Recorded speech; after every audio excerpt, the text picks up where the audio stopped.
Oh, hello. It's my birthday today. Can you believe it? I'm a senior citizen officially today. I've turned 65. Get out of here. I'm 65 years old. How good. Anyway, hey, I'm going to have a birthday party right here with you people. Get my other hand in here. Where are you? No, the other way. Okay, there. With you people. Hey, people, come on and join me and help me celebrate my birthday today because I'm just sitting here by myself. So I thought I'd bring the party to you. That's you out there. Yeah. So we're going to have cake and ice cream. And, well, was going to have clowns, but the clowns called in. They couldn't make it. So, I got myself some delicious beverage here. Spin the label. There we go. To take the place of, soft drinks. So I'm going to have myself a birthday beer here. Is drinking allowed on YouTube? I don't know. I'm going to find out. If I start getting these messages that say, "Oh my gosh, thank you, Monster Box." You know what? I'm still eating pie. And the other thing is, I've gone through that Conduit comic book. it's I don't know if you look, but it's in the worst part of the entire run. When the artwork was getting sketchy, the story went nowhere, all that kind of stuff. That's basically where the comic book begins. So it's like, I guess there's no surprise you didn't get to issue number 2. Not only that, it was $1 for about, I don't know, I guess it was about a dozen pages in it. I wonder whereabouts that came from. But it's signed by Tony Gray, so it's a revered part of my collection now. Oh yeah, and it is awful. Yeah, so soon as you open it and you see the first part of the artwork, it's like, oh no. that was another thing about Tony Gray's artwork, was that he rarely finished it. He'll sketch it all out and say, "Yep, that's good enough. Send it to the Windsor Star. They'll publish it." They did. It wasn't even finished artwork. Gee. So, yeah, I had some fun looking at that, and I put it back in the plastic bag. But it's good for a laugh. It's hilarious stuff. It's a collectible. It's got the autograph right on it. Yeah, ever cool. So thank you for that. That's super thoughtful. I would have never thought of that. Like, what's in this box here? Ugh. Oh, hello, Mike, and hello, Rachel. Get us on. Oh, okay. Have to work on that now. I really wasn't expecting anybody. Yeah, working. Anybody to show up, so I thought I'd be just sitting here talking to myself, kind of almost making like a little thing to remember this by. Hello, Rachel. Birthday. Hello, how is everyone? Better now that we're visiting with you, Doc. Are you a birthday boy today, sir? Thank you, Nowhere Guy first. Yes, I am a birthday guy. Why'd you turn the big 4-0? Plus. Doc, are you wearing a Detroit Red Wings shirt? I thought you might be. Yes. Happy birthday, Doc. You're a great friend to me and my channel, and I saw you streaming. I say, wait, what's that? Doc's up and running. Let's go say hi, hang out. I'm doing something special. It is my birthday today. Yeah. And I thought, why don't I do it? Yeah. I don't know if you saw, but I got myself some birthday brew. Holy shit, I got one too, buddy. There you go. Okay. Because I thought this was going to be a special night. And I thought, hey, Well, you got to have a special night with friends. yeah. You got to have friends. So you're here. Rachel, I don't mean to alarm you, but your stream is still up, and there was copyrighted material played in it. Oh, I'll just kill it. Uh-oh. Yikes. Yeah, you better get on that pretty quickly. I'm just telling you, that YouTube can see that pretty fast. Yeah, well, they won't. I won't. They don't do much these days. No, Rachel, I know you're a comic book fan, I sure am. and I don't know if you saw me explaining about 2 minutes ago about a comic book I got for my birthday. No, I missed it. Now I'm just here going. You wait and see. You wait and see. This is one of the worst comic books ever made. I'm going to be right there. Hang on, I'm going right over. Yeah. There we go. Live. Boom. I should open this. And You work on that. I'll open this this thing here because this is really awful. Do you actually delete your streams completely, or do you just set them to private? no, I delete them. I don't want. Yeah, see me, I just nowadays I just set mine to private so that I can view them at my own expense. Yeah, of course. Okay, so Doc's birthday bash. I want to be over on stream. There we go. Okay, my thing's down now. And Mr. Mike Mason. So Doc, what do you got for a comic book? I'm sorry. I'm old. Mike Mason wants to know how old I am. I'm old. I'm a senior citizen today. I am So 6'5". You hit the 6'5", my friend. Yes. So anyway, I turn 6'3" next month. be sure to have a birthday party for yourself as well. I feel the pain. I Okay. turned the big 2-1 in March. Okay, hold on here. We got Conduit. Yes, I'm sure you have never heard of this. Well, because it's on the Gus label of publisher. It's on the Glass Monkey Publishing. Okay, Glass Okay. Monkey. But, So independent publisher, I assume. yes. So this book, comic, started out as a comic strip being published in our Windsor Star newspaper. Okay.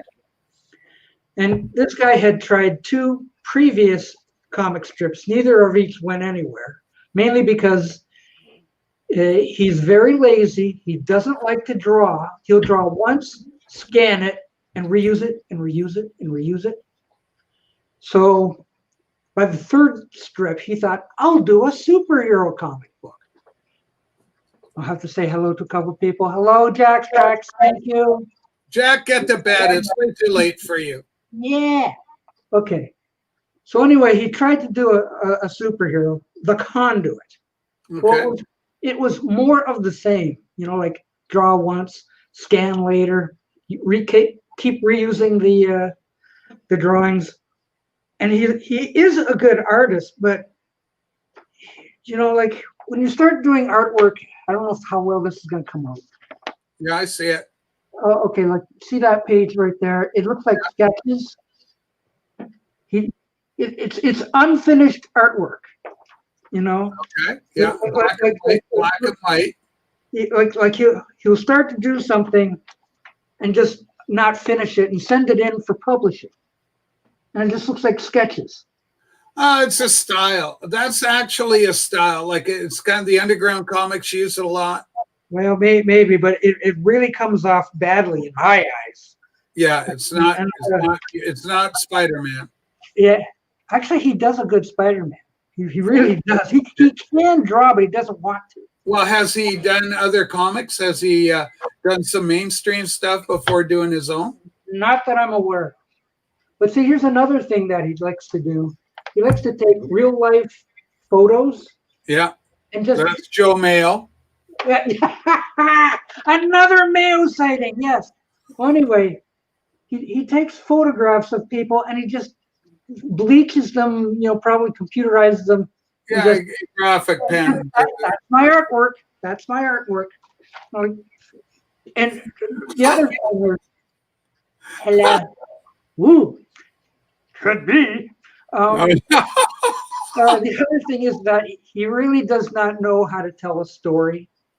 Yeah, you got to know that. Yeah. Yeah, it helps to be an artist and a writer, of which he is. Or break the team down and don't do all the work yourself and get a writer while you illustrate. Well, yeah, but when he was still in the newspaper, he had a sequence where the villain had his girlfriend on top of a building. Yeah. And he was going like, I'm going to throw her off conduit. I'm going to throw her off conduit. You have to wait for the next day, right? Yeah. The next day, he's got, I'm going to throw her off conduit. I'm going to wait for the next day for the. Oh my God. Yeah. Going like, this has been going on for 2 freaking weeks. You know, how long does it take to throw the dear lady off the building? He's got the situation. He doesn't know how to finish it. Okay, so what period are we looking at when this guy's at his height of his creative prowess?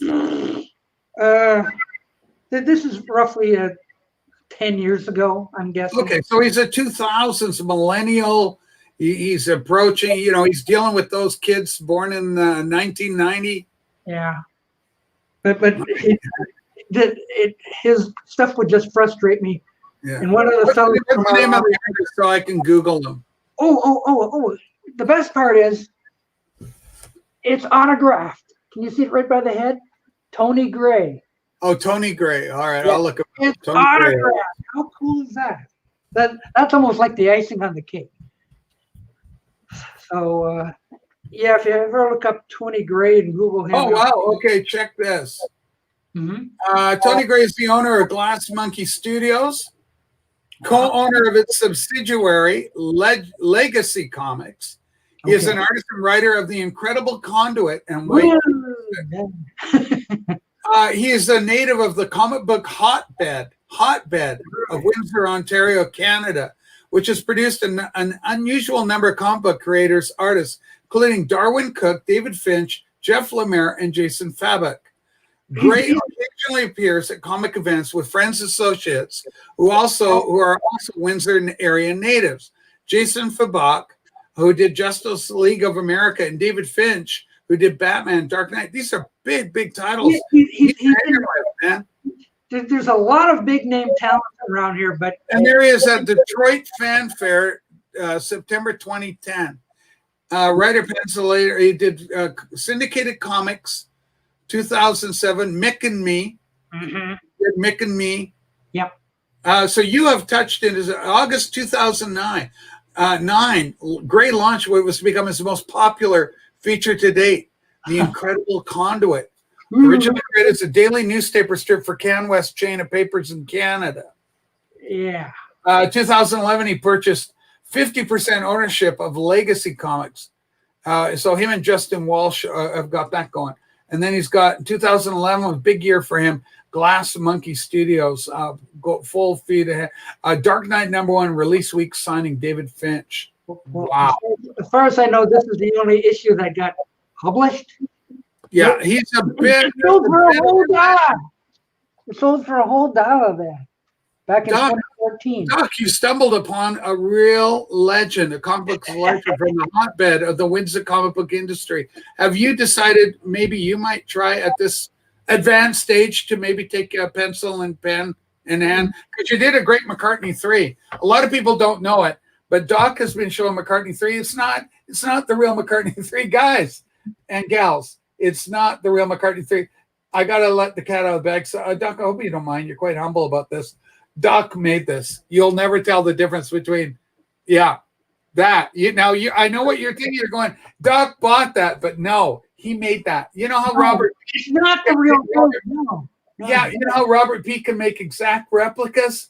This is this. This over here is what's happening right here. That was done by Doc. It's not really Paul McCartney album. Yeah.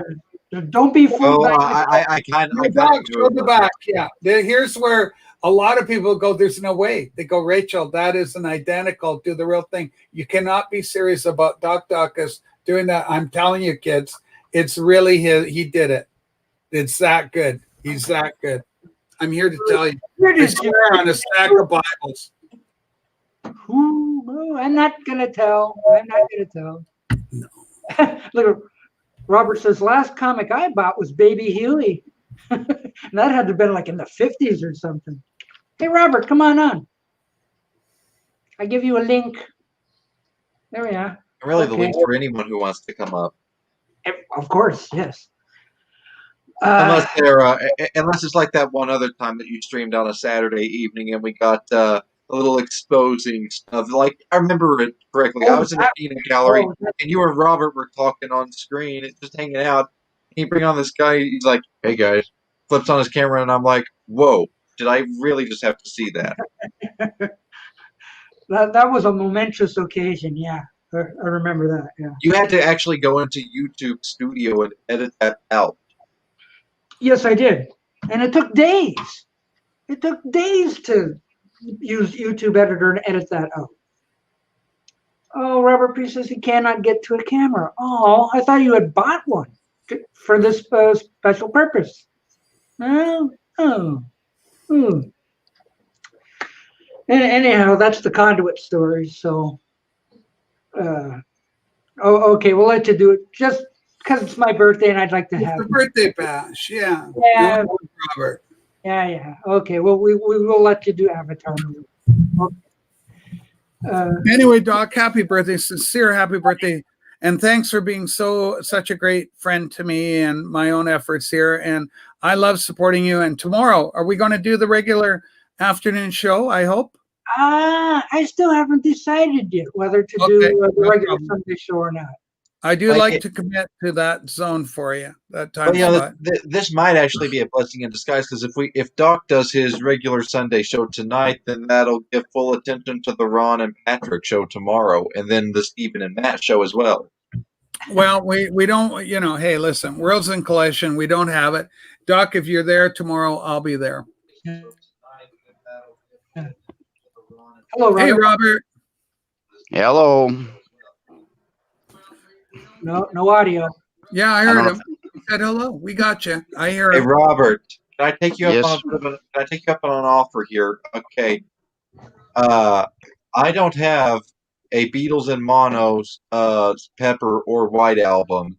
Do you have digital files that you may be able to send me through email? Yes, I told you 100 times. Yes. Weren't you listening, Beetle Boy? Now, to be exact, what I'm looking for here is a Beatles in Mono, as in from the Beatles in Mono set of those. I understand. So I'd like those two, as well as I think you said you could get me a Mono Yellow Submarine.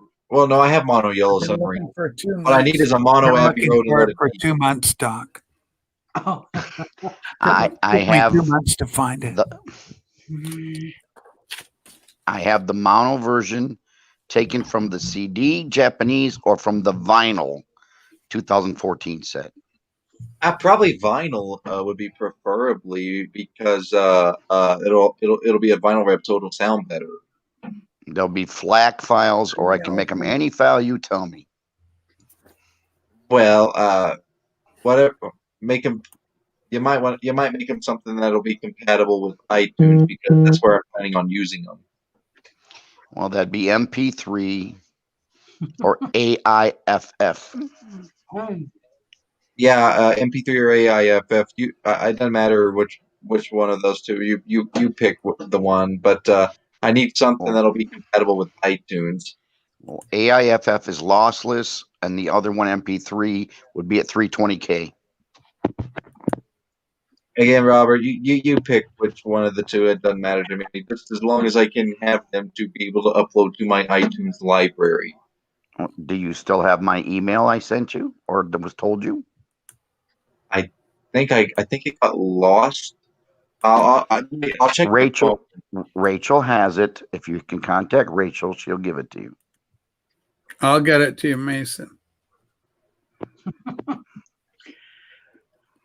Hang on to these things, Mason. Because Doc doesn't delete the streams, and Rachel does, so I won't put it on the stream. Yeah. Question: does your email address have the year 1960 in it?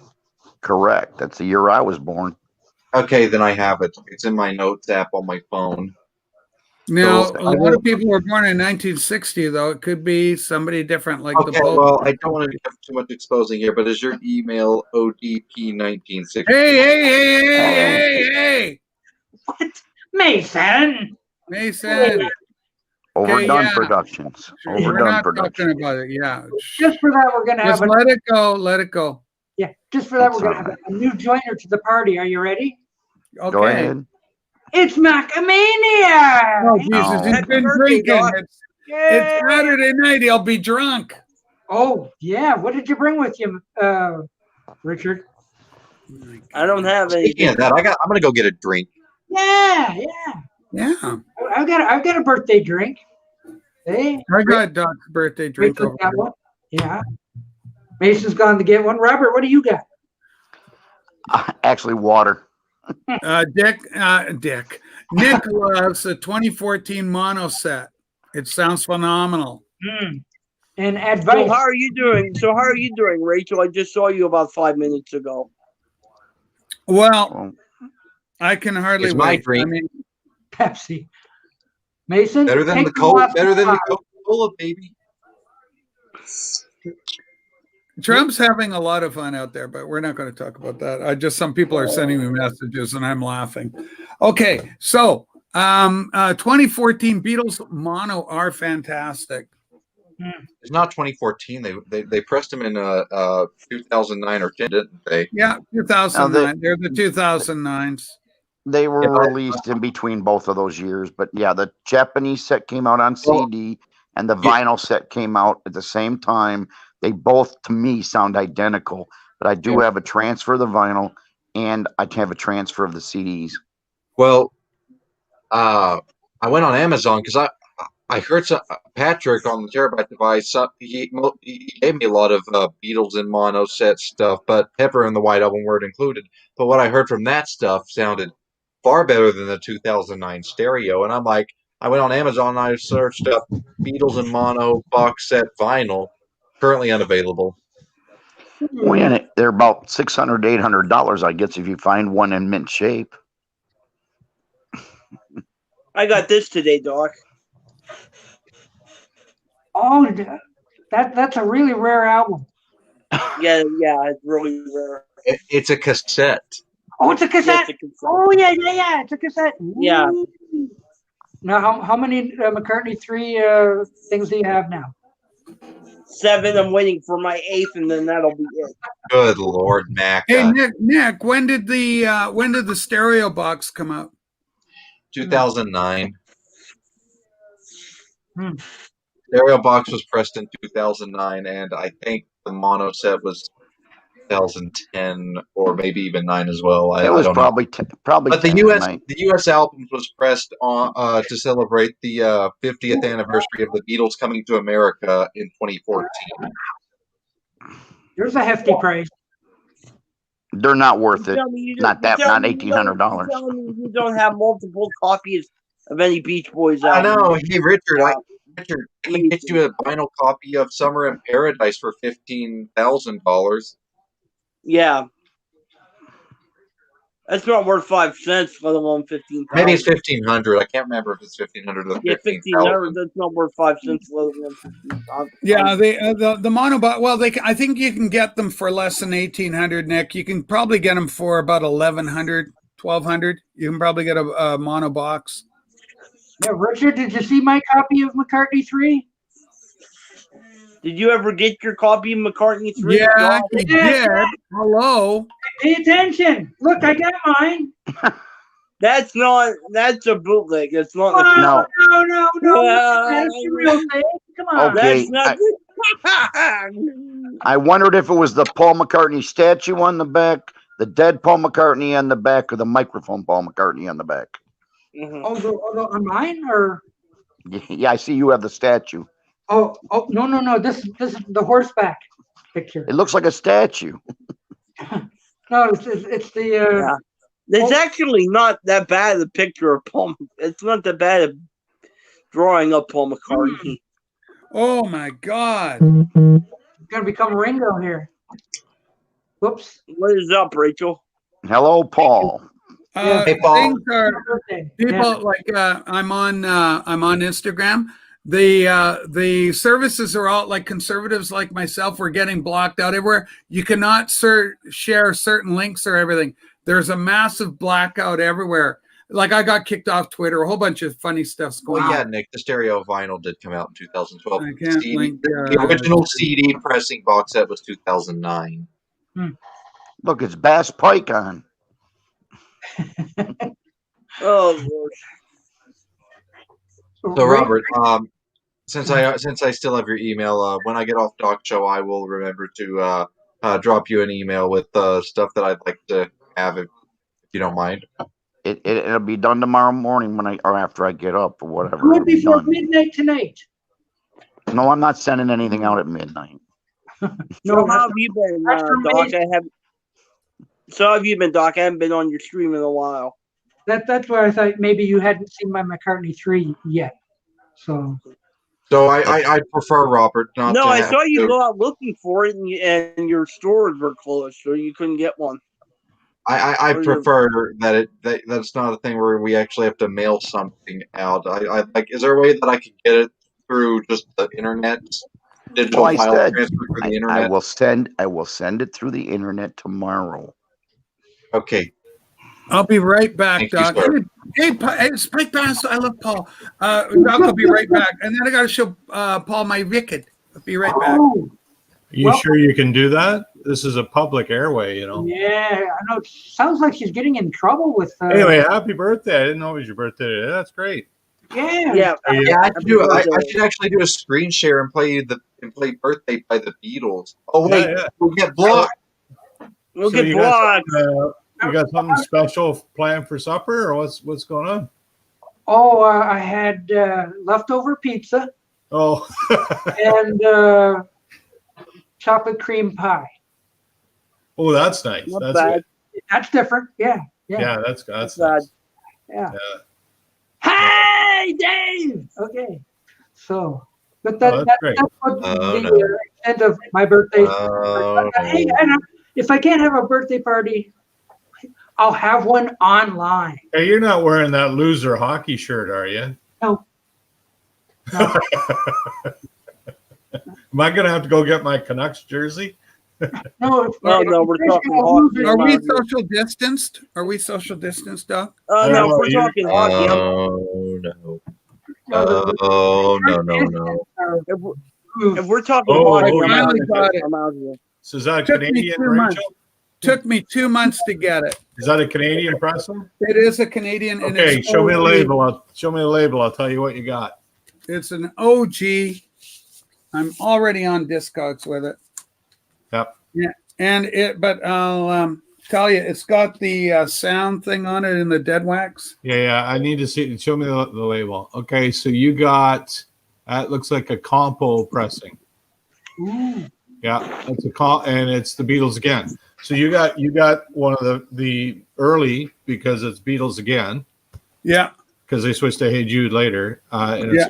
it's a compo pressing. There's actually 4 versions of that. There's the RCA pressing and the compo pressing, Okay.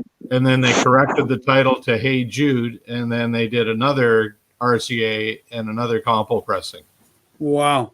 Yeah. I, You got one of the early ones. That's great. it's in really good shape, and it's Bell Sound FSF on it. Bell Yeah, Sound SF. Yeah, that's typical of that era. Yeah, that's nice. Yeah, Yeah. it looks like it's in good. The jacket, any ring wear in the jacket? Is it? It's the jacket's clean. That's good Somebody- because they're hard to get, like particularly on the back, without ring wear. I paid $45 for it. Wow. Yeah, So there's a little bit up a little top. bit. That's not bad though. Yeah, 45. That's looks like you got it at the ditch. Did you get it at the ditch? I did. I could tell by the label. They're my guys. The price they're, tag. they're my peeps. They're in town here. Yeah, I've been there a few times. I can't get over there much. That's a great store. Well, yeah, and with the lockdown and everything. Right, Not so- we're not locked down, but we're restricted. Rachel, Yeah. don't look now, Rachel. Please don't. Okay, why?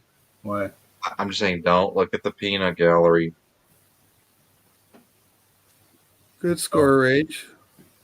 What? What? Left Yeah, Hand that's Forward. great. That's Well, I don't get it. I don't know what you're Not talking that about. comment. It's a few comments up.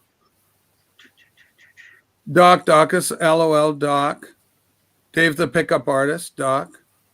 What? Oh, Would oh, you don't have it out for Dave? I thought you did. What? I heard somewhere that you blocked Dave the Pickup Artist on your channel. I blocked Dave, but no, I have nothing against Dave. I like Dave. Oh, you do? I did Okay. yeah, no, Then no. we have nothing to worry about then. Jesus Christ, Mason. I didn't see anything. Well, Dave, the Pickup Artist, is great. Listen, Dave jokes around. Patrick doesn't like him joking around to Patrick. So I said, Dave, don't joke with Patrick. Dave can't resist a poke. It's like you and the tweeter. Mason, don't poke the tweeter on your stereo. You poked it. Dave poked Patrick. And I go, now you leave me no choice. So I had to block him. Oh, So that's all it is. okay. Now, No poking allowed. But it's not me. It's I'm for the glad you- benefit of the stream. I'm glad you because- explained the reason for it, Rachel, because I thought you actually have it out for the guy like you. Oh, for the love of God. Dave's fine. Dave, thumbs up for Dave. Subscribe to Dave the Pickup Artist. Great guy, funny guy, good guy. I Okay, like well, him. that's all I needed to hear because I was getting the impression that it was a pre-code situation. No, not anywhere near at all. The problem is that the only similar with pre-code won't stop when you ask them to stop, and Dave wouldn't stop when Patrick asked him to stop. shall the I pass a presidential edict or what? Well, with Yeah, that make being the, said, make the edict, Pike. with that being said, Doc, I'm gonna go Avatar and mute for a second because dinner is ready. Oh. What are we having? I don't know. It's a mystery.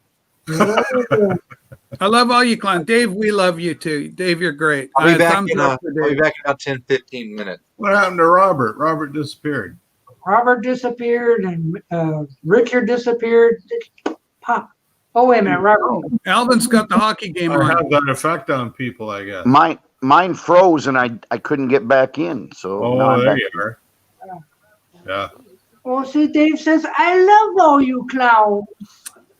And also, look who he's got. Miguelito, Michael Dunn. The late Michael Dunn is his avatar from the Wild Wild West and also Star Trek, Plato's Stepchildren episode. Oh, There you go. that's Michael Dunn. I didn't know who that was. He was in the Wild Wild West. He was. Did you watch Wild Wild West when you were a kid? No, I didn't. Speaking of McCartney 3, Paul Oh, finally that's got his. speaking of Well, Japan yeah, this is version, I bought the vinyl. Well, my wife bought me the vinyl, but this is the Japanese one. And This you get must be those. one from Slovakia. You get those four. Yeah, I like yours, Doc. That's a rare one. You get those. Mark. You get those bonus tracks, which really aren't bonus tracks. They're just outtakes. So that's good marketing scam going on there. But yeah, it sounds pretty. I like it. I've only. I just played it for the third time. I like it. I like Doc, I don't think we're separated socially yet. I like the album the first time I Go played. down to your screen at the bottom, and you can separate us. Okay. There, you're big, and then you can make there. Has anybody? Magic. Yeah, I haven't been watching the Yeah, videos, but has anybody seen this? I have not. Yes. It's a calendar on the back. Have you seen that? Yes. I haven't seen it. Oh, Okay. that Because they sent me this with the CD. It's from Japan. I'd never seen this before. I think it may be a Japanese only special. Well, I don't know. It's in English. It's not Japanese. I ordered mine Yeah, from I don't Japan. know. They may have Yeah. included it. You got it with Did your you get it Japanese too, line? Robert? Did you get this too? Mine hasn't arrived yet, and I don't know if it'll be with it. But I ordered the exact same CD you did. I paid Yeah. $29 total, everything. Did you get it from what's the company? CD Japan or something? No, I ordered mine from my personal friend in Japan. I told him pick it Oh, up okay. for me and mail it. So So I don't know if this is like a Japan only, but it's in English. so, Mark- you know. Mark P got the same thing. He got it with his Okay. disc. Yeah. But Hmm. I Yeah, saw it's it for nice. $29 on eBay, but with the calendar they wanted 60. So if you paid Well, like for $30 this? or less, It's yeah, a it was piece of- crazy. It's a piece of cardboard. You and me both think it's crazy, but that's what they're asking now. I got Yeah, mine. well, there's one born every 5 minutes. I Wasn't got it? mine for Barnum? nothing. But Well, you that's the right price. You got the right price there, Pike. Wow. I wasn't even expecting. I just opened the box and there it was. If I don't get mine, I want you to scan it in and send me the scans. Yeah, I'll I do got a that. question. I got a question for Pike Bass. Yeah. Pike, did you like Klaatu? Did you like the band? Oh, I love Klaatu? Klaatu. Yeah, but my friends drove me nuts trying to tell me they were the Beatles when I knew They were not, but look what I picked up course they were. today. Ooh. Yeah. They've got. Okay, hang on. Okay, it's Klaatu Day. It's your birthday, Doc. There's no other thing going on here but your birthday. Doc, do you like Klaatu? Did you like them? Well, that interplanetary craft business. Yeah. And they did Sub Rosa Subway, which is kind of Paul McCartney-like. Mm, And That was- Beatles, Little Yellow Submarine-ish. it really didn't get much airplay down this way. I have their 3 albums on CD. Yeah, I got three. I got three of their CD, 3 on CD, but then I got vinyl too because that's originally how I had them. And a lot of what I do with my collection back here is I buy my old records. I buy my old records and I put them in here, and then I get my old records Okay. back. Okay, go ahead, Paul. Okay, so there's first. Yeah, there's the debut album. That's the one to get. Ah, I think that's their best, and that is great as well. Hope. Yeah, I really like Hope. I think it's great. I've got it as well. I've got both those on vinyl again. And then there's Sir Army Suit.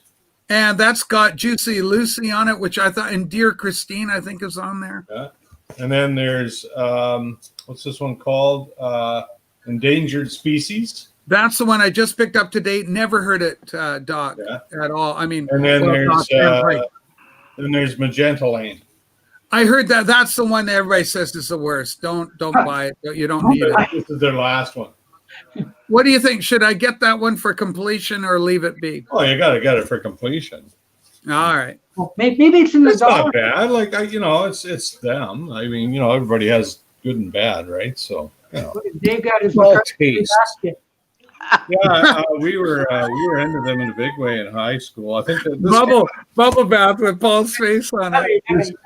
this came out in '76, I think, right? Mhm. Yeah. Yeah. So That was where I graduated grade 12. yeah, it was right in our wheelhouse when we were in high school. It's great stuff. And not only that, Paul, but if you look at the second album, Hope, Yep. the cover of that has the sun. It's the same motif, all broken up, like in I can ruins. get It's off if like it a bothers you. future I'm just scape of what talking to happened my buddies. from, okay. from the I like first Paul album. and I like Doug. And then if you look at the third album, you'll see on the back of Sir Army's suit, the sun is red. Yeah. Like Hope. So there's a continuity through all the albums. And So- of course the mouse, the famous rodent. So I saw Klaatu in Breslau, Ontario. Oh, it was Cambridge, Ontario. I think it was Galt. And they were playing their first concert. Wow. Yeah, that was their first concert. It was just in a bar, in a pub, and they had a heck of a time getting all the sound worked out. They finally got it all worked out. And yeah, it was their very first show they had played. Paul, what did you think? I like the band. It was they're a good band. It's a wonder. Three of them. I think there was 3 guys in it, right? 3 guys. But I couldn't get this whole Beatles thing because they're saying that sounds just like Paul McCartney. No, it doesn't. Like I could never get that. People were saying, The song Sub Rosa Subway sounded like Paul. "Oh, I don't think so. I don't." Oh, think come on, Paul. Even the disc jockeys at the time said it did. Wow, they were just promoting it. I never. They're all high. Yeah, they're all high. I never believed that. I remember having an argument with my buddy in 1976. The thing's on the radio, and I go, "Holy crap! Those guys sound like the Beatles with the to Brunsey and Tuesday, back in." Well, for that matter, then Tears for Fears were the Beatles too. Then, right? Well, of course they were, that's- but they didn't do it as well. The Tears for Fear were the Beatles. True, that is true, but not as good. And it wasn't Songs on the Big Chair, but it was the Seeds of Love. Sowing Seeds of Love. Total Beatle ripoff. I never thought that. I just say you guys are nuts. But anyway, Well, That's no, why I said now, it's hang not you, on. like I buddy. never said it was. I just said I used to I say never that to said it my. was. I used to say Paul. that to my buddies. You guys are Paul. deaf. Oh. I never said it was the Beatles, or I I know. never believed it was. I Well, said, but people they're were trying to sound. They're trying to sound like the Beatles. No, I'm saying like That's what I said. my friends swore it was them. Like Yeah, they did not know what they were talking. Yeah, that's what I said. They were dumb. They were deaf. I agree with you. Yeah. But they were trying to get that Beatle-esque sound. Well, a lot of bands were. Well, of course, but they were trying to do, with the They and they were still trying are. to capture the psych But sound. still are, yeah, you're right. Well, that's true too, Robert. Good point. Well, My God, for the love of God. Anyway, I like this one. I think I don't know. I haven't really heard anything. I haven't been watching the reviews on this because I didn't want to. But They're basically favorable. yeah, I thought it was pretty good. I like it better than McCartney too. we have a The question fir- from Rachel. Is Ringo Richard drumming? Ringo drumming and Roy Storms and the Kirkanes hit. I can tell. I don't have it. I haven't heard it. Maybe. I don't think so. I don't know if they had anything released. Ringo was gone by the time Roy Storm was in the studio, as far as I know. But That's true. Rory got more recording after because of the association than anything that happened before. It might have To my been knowledge. Pete Best. Yeah, it could be Pete too. He needed the money and the job, so. But I mean, Ringo was with the band. I mean, we know that, Kevin. But was he on record recording? I've never heard that. I've never heard that. No. They've about to pluck somebody else from somewhere. One person says it's a good song. Looks like Ringo in the video clip. Well, Ringo had the goatee. Ringo had the beard and the goatee, so he really stood out when he was with Rory Storm. He was doing the beatnik look. There you go, Doc. Ah! Shit. Where the hell's Toronto? Where's my Leafs uniform? Who? That's what I grew up wearing. Toronto Maple Leafs. Trying to have a hockey team? Don't worry about You this. son of a bitch, Pike Bass. Hey, listen, my team's the Canucks, but if you cut me deep enough, I bleed Toronto blue. I bleed because they only had 6 teams when I was a kid. When you grew up, if you weren't French Canadian, you go get a blue shirt uniform. That's the thing. And what's this? Except for my kid brother, for some reason, wanted Boston. It was either Toronto or Montreal. That was it for us Canucks. And there's now reconfigured all the NHL divisions. So now all the Canadian teams are all the North Division. That's kind of cool. I like that. I don't know about that. That's kind of goofy. Yeah, we got to admit though, we got to give a big salute to our American friends. They did get us in the World Juniors. Oh, thank you, America. We lost. We're silver. Yay! All right. Oh, well, they cheated. Well, we went through so much, like a knife through hot butter. They Everybody, and then we hit the pesky Americans. They stuffed the ballot box. Oh wait, that's another conversation. That's a whole different everything. Jesus, Paul, don't get me in trouble. I'm already in the vinyl community in trouble enough. I like Trump. I'm about the only one that likes Trump out there, but that's okay. I like him. Man, that was good. That was good food. That was good dinner. Jeez, it didn't take you long to eat it. You're gonna have indigestion now. Yeah, come on, youngster. My goodness. Well, I didn't want to. Although it does have a long I way to didn't go. want to keep talking to everyone waiting with me in avatar mode all the time. You could have eaten it in front of us. Okay, now I this choose is not to eat. interesting. I choose not to eat on camera. The association were Laurel Canyon, Dave says. I like them. They're a Martin good asked what I ate. There you go. I had Carolina 0. I Mark, cheer for I Detroit had, over Carolina. I had a couple burgers and some homemade home cut fries. So you scarfed down 2 burgers and fries in that period of time? Why? My goodness, the guy can eat. Yeah, but he's 20 years old. He won't gain a pound. Oh my goodness. 20 years old and 6'8". He can probably have 3. He eats like a starving puppy. He eats Volkswagens for breakfast. Oh, you remember when, huh? Remember on the Beverly Hillbillies, Jethro used to have a gigantic bowl to eat his cornflakes. Yeah. Like he'd be this. Jethro, that's your 5th bowl today. Should we start calling? We had a genealogy question for earlier. Did you answer, or did you say, "Oh yeah, I'm Scottish background"? That was the question. I don't think there's any. I think he's referring to my cheapness. Oh, you're not cheap, are you? Yes. Maybe you are Scottish. Oh, I think that's what he was referring to. Why? Most why do you feel you're- Canadians are. Most of us are up here. It's funny. That's not cheap. That's That's all creative. he can afford. Well, I mean, Mike I Mason really is think we like doubting those us. things. Yeah, he is. He really is. He's That's huge. not cheap. Hey, Oh, Joe. I'm just 33rd. Joe Mayo, you. They Thank stood under you. the doorway and they're 80-inch. come on, Joe, get on for the birthday Yeah, bash. we got room for one more. Joe, come on. Come Yeah, on. Joe, man. rebrand Man, your the channel, water's the fine. McCartney 3 channel. Anyway, I got to go eat my din-dins now, so I just wanted to All right. I just wanted to rub it in. Where are the colors? Go, Kim. And I wish you a happy birthday. That's great. Thank Have, you. have a great night, Paul. Yeah, you too, Robert. Yeah, we'll be in touch via email, I'm sure. All right.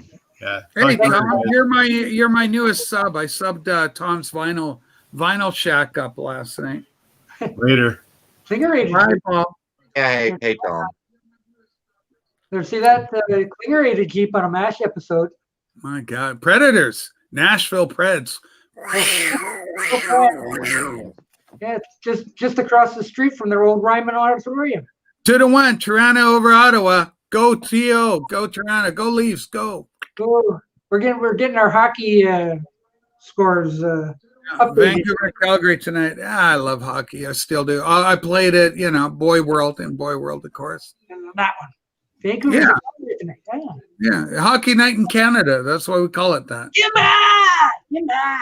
So I couldn't and stand send up the on invite skates to if my Joe. life Like, depended get Joe on it. up here for your birthday bash. Oh yes. Well, I put the link up. It must have got moved. Okay. What's Oh, Seattle Right at Kraken. the light, hey? Oh, wow. Seattle Long time Kraken? coming. We need it for the Vancouver Seattle rivalry, like we had Seattle Sounders versus the Vancouver Whitecaps The in Seattle soccer. Kraken? What kind of a name? Yeah, is Seattle that? Kraken. Ugh. Yeah, I'll be right back. Now, Yeah. he's probably got to go get some Pepto Bismol after he I swallowed like beer. some fries. Oh no, Doc, Joe can't come on. Oh, now it's sad. There must be a good movie on Sven Gulli. Tom, I asked you where you're from, what's your home state last night, but I couldn't hear you over your buddies Hey, were Doc. talking. One guy was sleeping. What's your home state, Tom? Let me know in the comments below. I got Thank a you. record. I got a record I I want know. to show Doc. So I've had this ever since Patrick sent it to me. My only Elton John record as of right now, and this is a fantastic record. I love this thing. It's got Island Girl on it, which was always a favorite of mine. But I think my favorite song on this overall, that's not a hit, is the song called "Feed Me." Beat me. Rock of the Westies, 1976. This is actually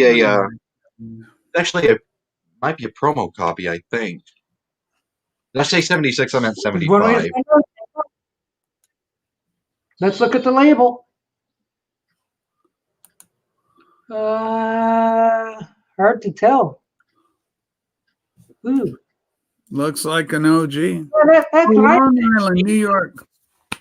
Beat me. What kind of Oh, a? I see. Yeah, I didn't understand what was going on. I couldn't hear him quite, as clearly.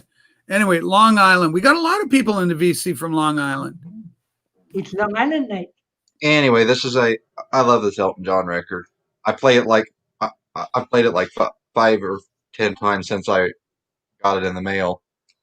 Whoop. Thank you, Kimber, for coming to my birthday party. Okay. Yeah, I said feed me. Y'all must have heard beat me. I said it like Beat Me. Hey, Alan. But no, Feed Me is probably my favorite song on the record. Island Girl's great too. This whole album is actually a pretty fun listen. Recommended by Mason. I should send you the first 5. They're much better. There. So look. Oh yeah, at Goodbye Yellow Brick Road's a classic, and Goodbye Yellow Brick Road's a classic. Yeah, Captain Fantastic is good too. Next, we're gonna have to get you some Klaatu. Got to do that. Yeah. Canadian content. What's this? Rachel's on her second. Wow. I'm Canadian. I like beer. Well, I've got a tall boy here. So it's Now- gonna take me out. I don't Now have is, the. I got a tall glass for my short beer. Now I gotta address this with Tom here. Is the self-titled one that has your song on it? I think that's right. I can't be sure. Pabst Blue Ribbon. Yeah, I remember that. It was kind of fun up here. Oh, Dead Wax, we love you. Bye. Dead Wax, we love you. You're not being censored. Doc he's just missing whatever the comment was. Okay. Go back and see what he said. Thank you. I didn't see any. I don't think you're being censored. He just didn't see it, Randy. I'm For the scrolling. love of God. I see nothing. I see nothing. But here's Joe Avatar. Hello, Joe. Howdy. There he is. Hey, That's Howdy. Joe. what's a good word? I just wanted to say happy birthday. I just saw the heading.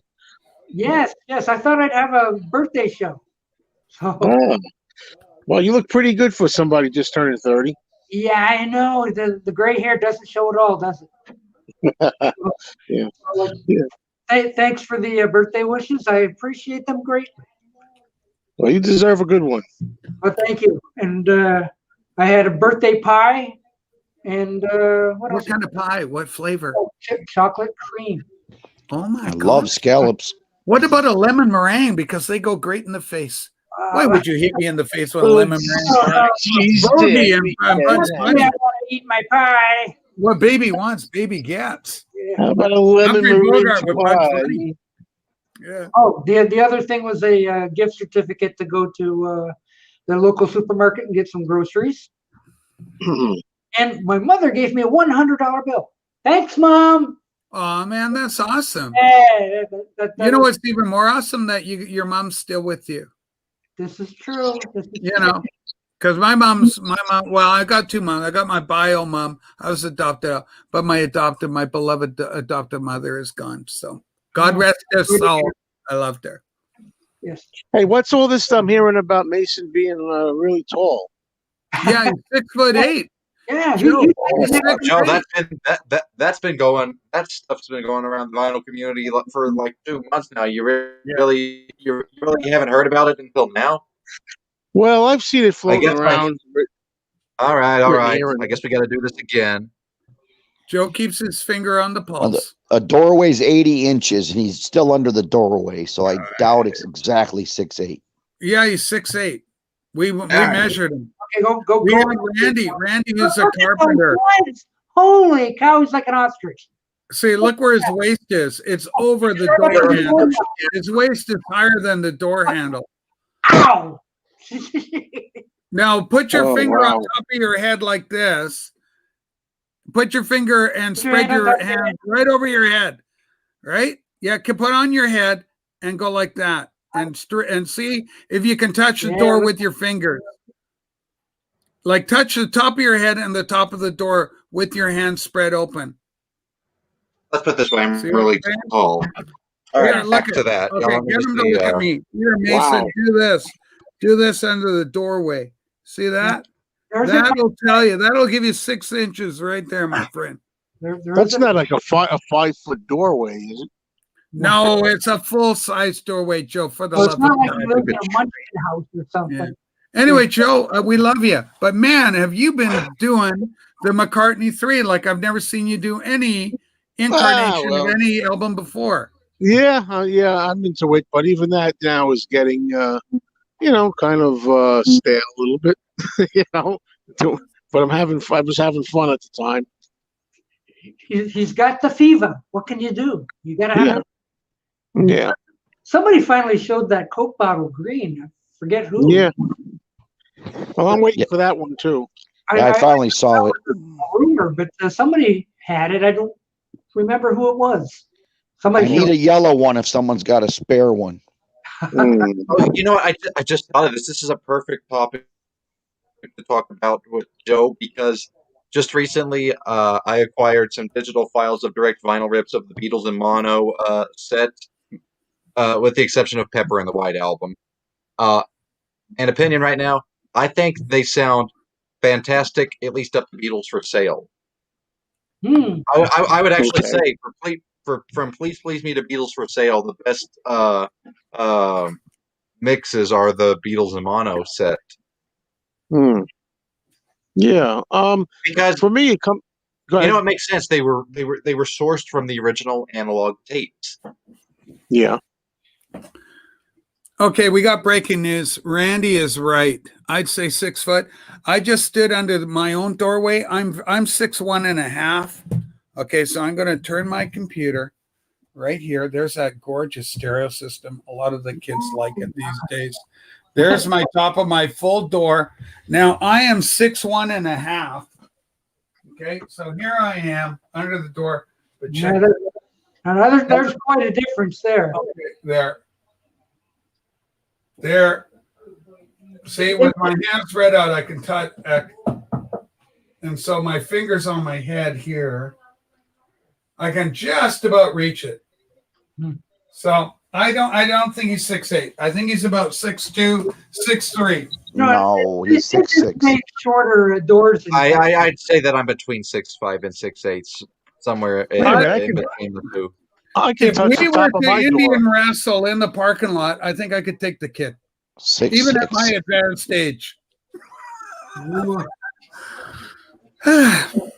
only 5'7", so I got lots of clearance. I don't have to worry about banging my head. Yeah, I don't. Yeah, that's overrated being tall.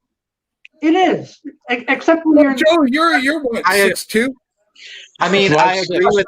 You know what? I actually agree with that because me working as a bagger at a grocery store and carrying out groceries all the time, I frequently end up bonking my head on the top of a car. You know, when you go into the restaurant, groceries, and then you're coming out, and it goes out right on the top of the head, to the point now where I'm probably going to get brain damage. So Alan's in Jersey. I did not know this. But he's got a new record store near him. You know, my favorite Jersey town, I got to say it right here for everybody. Frank Sinatra, old Blue Eyes, Hoboken, New Jersey. That's got to be one of the great names, city names, like Susquehanna. The Susquehanna Hat Company. Yeah, that's the one. I love that. Well, I know a lot of times, Rachel, you also remember a lot of those old nuggets from the past. Those old shows. I'm very elderly. I got to show you my newest treasure. I got this today. I've been looking for 2 months to get a good copy. This is an original Canadian pressing, but it's on the old Apple. I mean, you got this 5 times over, but I want to show it. It means a lot to me. I bought this when it came out years ago. And here it is, back on the Apple label, and it's in really good shape. But I paid $45 for it, 45. Wow! But it's a first press, so there you go. Where does it say Canadian? Joe can correct me if I'm wrong on this, but I want to ask him because he's a Beatles expert. Hey Jude was technically the last Beatles release before they had disbanded, right? Well, I think Let It Be came out after that. I think. Let It Be came out that after. Would be something. Yeah, I think Hey Jude was early 1970. Really? So Let It Be is really the last pre-disbandment album. I thought it was Hey Jude for whatever reason. I'm pretty sure it's Let It Be is the last. I think. If I don't know this, then I'm not worth my soul. Even though Hey Jude is technically a compilation, I consider it to be a studio album because think about it. In America at that time, none of the songs on it had been released on any U.S. albums. Yeah. So it's a studio album and a compilation in my eyes. Yeah, the Fabs are still together. Then there you go. It's right when the Fabs are still there. They're on oxygen, mind you, but they were still technically a band in February. Yes, Hey, Joe, you know what? As time goes by, I'm really, really looking forward to the Peter Jackson thing, even with the super smile on the Beatles legacy. But I want both. I got to have my original Michael Lindsay Hogg, but Yeah. I also want to have the new thing with the renewed film production. Well, see the trailer. Yeah. They dropped the trailer on Disney Plus, and I watched it there, and I'm just amazed.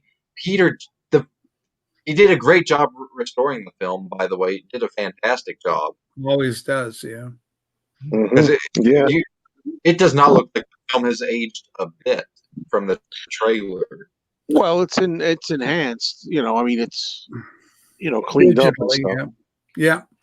Do you know the best film of the Beatles that I always impressed me was when they were out there at the park doing Rain and Paperback Writer. Wasn't that incredible? That day, nice. the film quality is so high grade. It looks like it was done yesterday. It's so well done, and it's aged so well. Hi, Stephen. We love you. Look, I it's always Stephen's say birthday. that, Happy birthday. I've always said that my favorite Beatles movie is probably Help, with A Hard Day's Night coming in at number 2. Yeah. Doc, what's your favorite Beatle movie? Help. I just want anybody joining us to know I didn't bring up the Beatles, just so you know. Anybody? Hey, we're Beatle fans too, Joe. That's why we subscribe. I just don't want the people thinking, that Mayo's on, it's going to be Beatles all the time. No. We're going to do Joan Jett right after this. Oh, yeah, that's good. That's good. Hey, speaking of Joan Jett, Joe, have you ever gotten that Wednesday movie on DVD?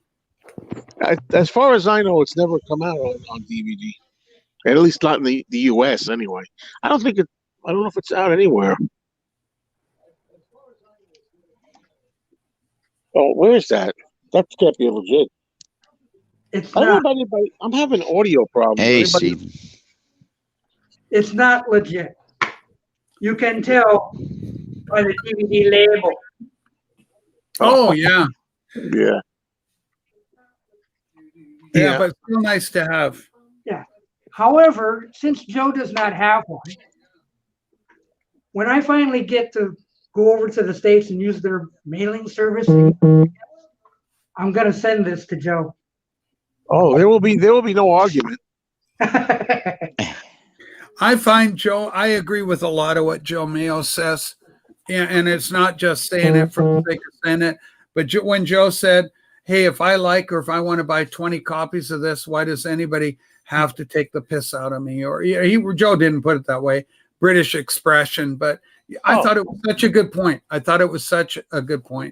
There's so much. There's too much hate, too much short, narrow-sighted stuff. Well, it's self-hate. You see, a psychologist could talk more about that. Why it's projected onto other people having a good time. But let's not bring the party down. But for Doc's birthday.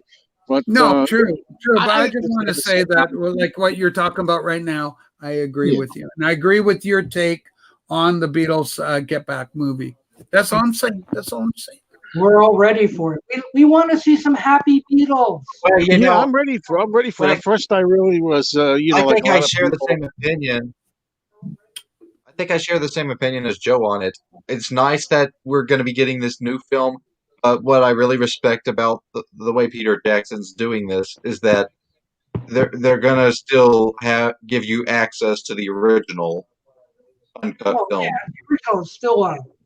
Well, that's what the talk has been, but there's been nothing really official about it. But supposedly at a later date, the original one's going to come out. But I'm changing my mind a lot on it. I mean, I don't want them rewriting history or anything. But by the same token, people are starting to convince me that Michael Lindsay Hogg actually had an agenda of his own when he made the originals. I never really gave too much consideration to. I never gave any consideration to that. I mean, since the Beatles think about it, since the Beatles had disbanded and then they're going to come out with the movie, why not call it, Let It Be already, and show a lot of unpleasantness rather than, hey, let's get back and show a lot of upbeat stuff. Well, Jesus, I don't know, man. Dancing? I never thought so it's a big conspiracy for 50 years we've all been led to believe. They ended up suing each other's asses. They No, broke yeah. up. They broke up. They sued each other. George, material living a material world, right? Sue me, sue you blues. So Right. I'm thinking they probably aren't happy with each other. And Paul's got Beatles, jumping on each other on his McCartney album or on Ram, and John's holding the pig. And How Do You Sleep? No, this is all I true. think That's they probably aren't happy. Yeah, that's a couple of years out, but the thing is too. I mean, don't get me wrong. That's pretty much my take on it overall. Just that people I'm listening to making me think a little bit differently about Michael Lindsay Hogg. But yeah, overall, even George Martin had said, he didn't want to work with them after that anymore. He was like so disgusted with the way the Get Back, Let It Be stuff went. But don't forget, Abbey Road came after that even. And that was supposed to be George very Martin. happy. Well, there's the other evidence too, Joe, is because George Martin goes, I don't want anything to do with it. It's going to be Let It Be crap again. Right. That's And the they way. go, no, George, it'll be like the old days. Please come in. Please Right. produce our album. And he goes, okay, if it's going to be clean, I'll do it. And Joe, Right. that's the way it should be, because I've always thought that The End is a much better, last Beatles song ever than Get Back, because, it makes sense, This is And true. that's the way it was supposed to be. And But they had I all don't- that history. It's all And technically, legitimate. the Beatles technically did not sign the papers to disband until It was 1974. Look, I gotta move 1,000 pills off here. They aren't like big, they're just like my vitamins. Okay, listen here. Okay, hold on. 1995, we got this. Yeah. The Beatles Oh, yeah. anthology. And they talk about Twickenham. They go, it was cold, it was dismal, we frickin' hated it, we were mad, we were unhappy. Yes. Everybody, Yoko's hanging around where nobody's happy. And then Yes. they go, we moved to Abbey Road. We moved back to Abbey Road Studio, which my first cousin, 3 times removed, bought. Bought? And Yeah, they and then I'm- before the and then I'm Beatles. But thinking anyway, about that. then they go, Billy, keyboard guy, Billy Preston. He shows up. They go, Billy's here. We all got to be on best behavior. Right. We got a friend here. We're not going to have a family fight in front of Billy. We're going to be on our best behavior. And everybody to a man says, once Billy showed up, they were all in their best behavior. We were all in good mood, and we want put the best face forward. And that's what I think. And so I think you've got two. In fact, there's 2 Get Backs or 2 Let It Be's. One is Twickenham, which was dismal, and then Right. Abbey Road, which was much more positive. And you got Paul going, John, it could be like it used to be in the old days. We'll get up on the road again and we'll travel. And John's sitting there with smoke going, Yeah, but there's more to it than that, because I always loved that scene, because I always know, thought it's my that favorite. John was pretty much thinking like, sod off kind of thing. And yeah, then he it is. turn- but it turns out, and I don't know the details of this, so some people could tell me, because I know it's really not what happens, but that's all you see of it. There's more, like he's not really just kind of. In that edited Spoon. bit of portion, he's telling us that you can tell he's not buying what Paul's selling at that I'm moment. not buying what Steven's putting up there.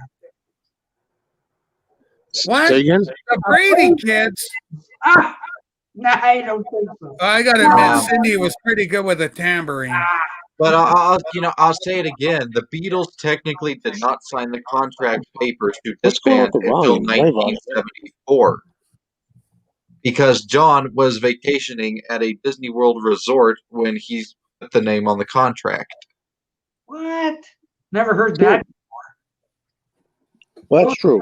in Disneyland. No, I'm going. I'm leaving. Doc, I want to wish you the happiest of birthdays. Bless you. Live forever, my God. The world needs more people like you, my friend. And thanks for allowing me on your stream. Here's Mrs. Ma'am. I got to put you on. Say happy birthday. Yeah, I'm going to say goodbye to everybody. Happy birthday. Hi, good boy. Mr. Rails there. Yeah. Hello. So there's Joe, one of my Beatle heroes. I love this man. Have a good night. Okay, Bye. so And Paul's in the peanut gallery, but Paul was on screen. He's another one of my Beatle heroes. But Doc, I love you. Today is yours. You're the birthday boy. Thanks for all you do, and the humor, and your knowledge of music, and your passion. And I'm a fan. I'm a Doc Dawkins fan. And Oh, yeah. if you ever know, people talk to me about, oh, Rachel does the live streams. I got the bug from Doc. Doc did his Sunday show, and I say, hey, let's do it every day.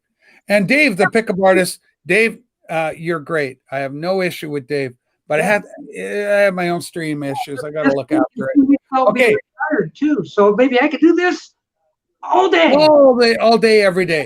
every day. Yeah. Hell yeah. And then I can shut my show down. I'll be your wingman. I'll be your admin man. Take care, everybody. I love you, Doc. Okay, Rachel, Nice take evening. care. See you. Bye-bye. Wave, Stu. Wave goodbye. Bye. Look at camera. Bye. Bye. There we go. Okay. Yeah. So, yeah.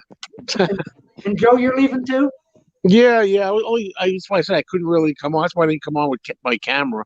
I'm not really in a place right now to come on. So I'm going to get back to business where I was, and just another happy birthday, and talk soon, I'm sure. Okay. Thank All you. right, later. Okay. Bye. Okay. That don't look good. That looks better. But Oh, not man. that is a fact. It was in 1974, and John and Yoko were vacationing at a Walt Disney World resort when they found him to sign the papers to disband the Beatles. Wow. But technically, in those 4 years, they could have released a lot of good Beatle material up to that point. Well, yeah, there's a 4 years worth of time they could have spent. Well, there was a little bit of an idea that Abbey Road could not necessarily been the last one. So, it might have carried on, but I think they were. Well, I have a vision like that. In my vision, the Beatles continued making albums until 1974. What I've done is I've taken various of the highlights of the solo careers, smashed them together, and then you got a Beatles 70 to 74 discography. Well, Can't get an word in edgewise. edgewise. I can't get a word in edgewise, so let them talk. Okay. Okay. Go, Robert. Go. Well, no, I'm just saying it's all on paper. Hey, what? The Beatles were basically broken up. The rest was on paper. That's awful. Hey, Pike Bass is back. Yes, he's touting the Montreal Canadiens now. Go Habs, go. Bah humbug. I've had this shirt since high school. I can't believe it still fits. Yeah, I was going to say, do I have a Montreal puck? I must. The only thing that fits I have from high school is my nose. I'm sure your socks fit. Well, I don't know. I had size 8.5 or 9. Now I have size 10. So. Oh yeah, I still got one. Apparently our feet do get. Oh, that's nice. Yeah. Once upon a time, I thought it would be cool to go to every. Apparently our feet. Huh? Our feet do get bigger as we get older. Apparently. Yeah, my feet got bigger. Nothing else did, but yeah, okay. Yeah, I thought I would go to every NHL arena and get a puck. That's nice. You not necessarily go to a game, just go to the arena, go buy a puck. I played hockey as a kid, but I only went to one game in '68 to see Gordie Howe. Yeah. Oh. And I can remember being 8 years old, and I wanted a hot dog, and they were only 25 cents. And my father said, "We came to watch hockey, not eat hot dogs." Okay. We went down when I was in Ontario. We went down to Buffalo once to see a LA Kings when Gretzky played for them. And we stayed in the same hotel as the Kings. Ooh. Next morning, we ate breakfast there, and all the Kings were coming off the elevators, and my nephews were going nuts getting autographs. Nice. Larry Robinson, he was playing for them at the time. He walked right by our table. My God, he's a big man. Wow. Almost. Gretzky passed by me within 12 feet. came off the. I didn't bother him. My nephew went and got his autograph, but Is that my granddaughter? Andrea. Okay. Hi, granddaughter. Well, she's on my wife's phone on the Snapchat or whatever. share a Gordie Howe story with you, Robert. I'm listening. When I was in university, there's a hockey camp they were holding at the university. And I was up in the pub one night having a beer with one of my buddies. And this guy walked by our table. And I could only see the back of him as he walked by. And he just turned his head enough so I could see his profile. And I turned to my buddy and said, "That's effing Gordie Howe." And it was. He was up there. He was one of the guests for the hockey camp. Did you say, "Hey, Gordie"? Cool. Gordie. He's another big man. God, Yeah. he's huge shoulders on him. Yeah, you could do like what Kramer did in Seinfeld when he started doing the magic with that The bed. You know, you just kind of bang on the desk to get his attention and yelp. Yeah. No, I was at church and then friends. Well, at 8 years old, they all look huge to me. So I thought- Yeah, they are big men. Yeah, I remember seeing Phil Esposito one day, After a busy day. Oh, yeah. and he was wearing a big, long fur coat. Wasn't there a Ron LaFleur or somebody like that? I ran into Guy Lafleur. Guy LaFleur. I ran into him somewhere. I remember. He led the scoring race for several years in a row there. He got 50 goals a year for about, I don't know how many years in a row, but Many. yep. It was when Montreal was winning all their Stanley Cups. He was one of the reasons why. He had the nicest blonde hair. He used to skate, and the hair would just flow behind him. And, Yeah, exactly. he never wore shoulder pads. Wow. Share- He didn't need to. He was like, Well, he was so fast, nobody could catch him. Yeah. He used to smoke like a chimney. Did you No. take a bath Yeah. after you went? Didn't seem to affect his hockey playing. not at all. He was amazing. Oh, before? Yeah. I loved it as a kid. We used to fill up the fire station would come by the area in our neighborhood, and they would flood the field for us so we could skate. They don't do that anymore. No, Mm, probably too dangerous. yeah, especially in Flint, Michigan, where the water is tainted. Okay. When Guy Lafleur first came to the NHL, he couldn't speak a word of English. A nice little curl and back. And he lived for a time with Jean Beliveau. He's talking And now. Beliveau kind of took him under his wing and, taught him how to behave and all that kind of stuff. Because Beliveau, you'll remember him, Doc. He was the class of the league, that guy. I'm old enough to remember John Bonneville. I know. He was the class of the league. He was a really classy guy. Great hockey player. I remember Ted Lindsay and Yep. maybe even Stan Mikita. Yep. Mm, All those old guys. all those little guys, yeah. Yep. Tiny little hockey players, No. I couldn't name one now, but they held a gun to my head. Name a hockey player. Like a recent one, like a modern one.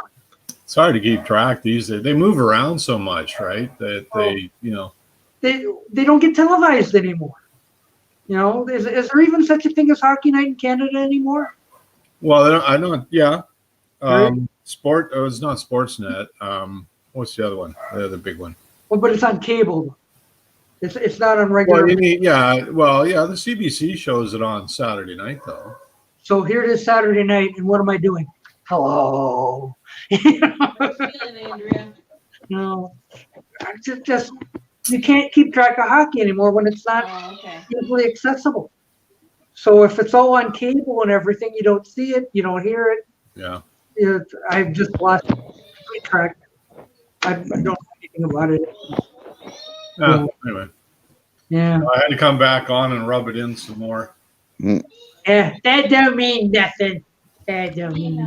I'll go put on my Walking or sleeping my, or um, what? my Team Canada Olympic jersey. How about that? Ooh, well, that's impressive. Yeah. How many jerseys you got? I don't have that many. I've got this one, my Canucks one, I've got a Team Canada 72 jersey, the red one. I got a red one. And I've got the 2010 Olympic jersey as well. That's a good selection. That's Yeah. So like, if you're not going to wear anything Beatles or anything like that, a hockey jersey is totally acceptable. All right, listen, that's all I wore in high school. I had a whole bunch of hockey jerseys. I had a Bruins one, an Islanders one, a Rangers one. That's all I wore in high school. TSN. That's cable, though. I don't have cable. You don't have cable? I don't have. I got rid of the cable 2 Do years you ago. have, what's your cable? Oh, you need. See, I watch it on. We get Shaw out here. And we go to Blue Curve TV, and you get games there quite a bit. So Now here we had Cogeco, but I mean, right. I was spending, what was it, $60-something for television. I was not watching. Yeah. Yeah, we don't watch much either. We usually it's our TV. Like we're watching Amazon Prime now. There's a lot of shows on Amazon Prime that we watch. Yeah, that raises a question. Do you guys still have landline telephone? I do. No. I've got landline.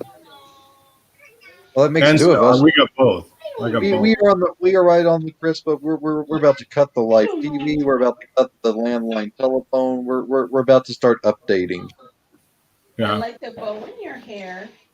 I got an antenna TV and 5 channels or whatever, and then I'd use cable. Okay, you're old fashioned. Well, I had cable for years, but it's so expensive. I switched to just whatever I can pick up the signal outside. I'm getting what probably 40 stations just on an antenna. Isn't that enough? You like Papa? You know? Well, you get a lot of stuff out of Detroit though, Oh, right? yeah, I can get 40 stations on. It looks like a mouse pad stuck to my wall there. And you I get, don't think I've turned. Sorry. You get CBC and you probably get CTV, right? I do not get CBC. I don't get No. any. I only get two Canadian stations. But it's Really? like everything else is out of Michigan. There's no CBC in Windsor? Yeah, there is, but with my antenna the way it is, it's broadcast behind me. Oh, I've got it pointed north to Detroit, Where's your nose? right. and the transmitters are to the Where's your south. tummy? Yeah, I've got it pointed in the wrong direction, so I don't get Where's your tummy? right. Canadian stations. So, That's but I'm your not- teeth. so what am I missing? Mr. Dress Up reruns? Hey, Wow. hey. You're missing hockey. Well, that's the only place there would be any, but otherwise, like, I'm fine. Where's your ears? It's off most of the time anyhow. Yeah, we don't watch ours much. Yeah. Where's your tummy? Thank you, It's, Mike. it's, Thank you. said it's funny that my dad looks exactly like Mr. Dressup. Really? Yeah. Bye, I love you. And when I see him, I can't. It's like, no, I can't look at him. I love you. Ernie Coombs was that guy's name. Yeah. Ernie Oh, you're Coombs. so He was good friends with Mr. Rogers. That's my sweet.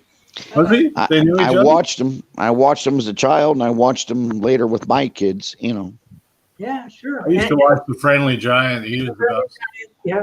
Mhm. I remember him. Yep, Yeah. I remember all those guys. Bob, Captain Kangaroo. Bob Homme. Great. That was a great show. I could never pronounce that last name. Homme, I think, is how he said it. Yeah, but it's like the French homme for man, you know? Yeah. I think he pronounced it Homme, I think. I said, what are you, Bob Mann? What are you? But yeah, all them great Canadian shows, The Beachcombers and Right. Pig and Whistle, Yeah. Front Page Challenge. I just remember the little rocking chair with his finger. Yeah.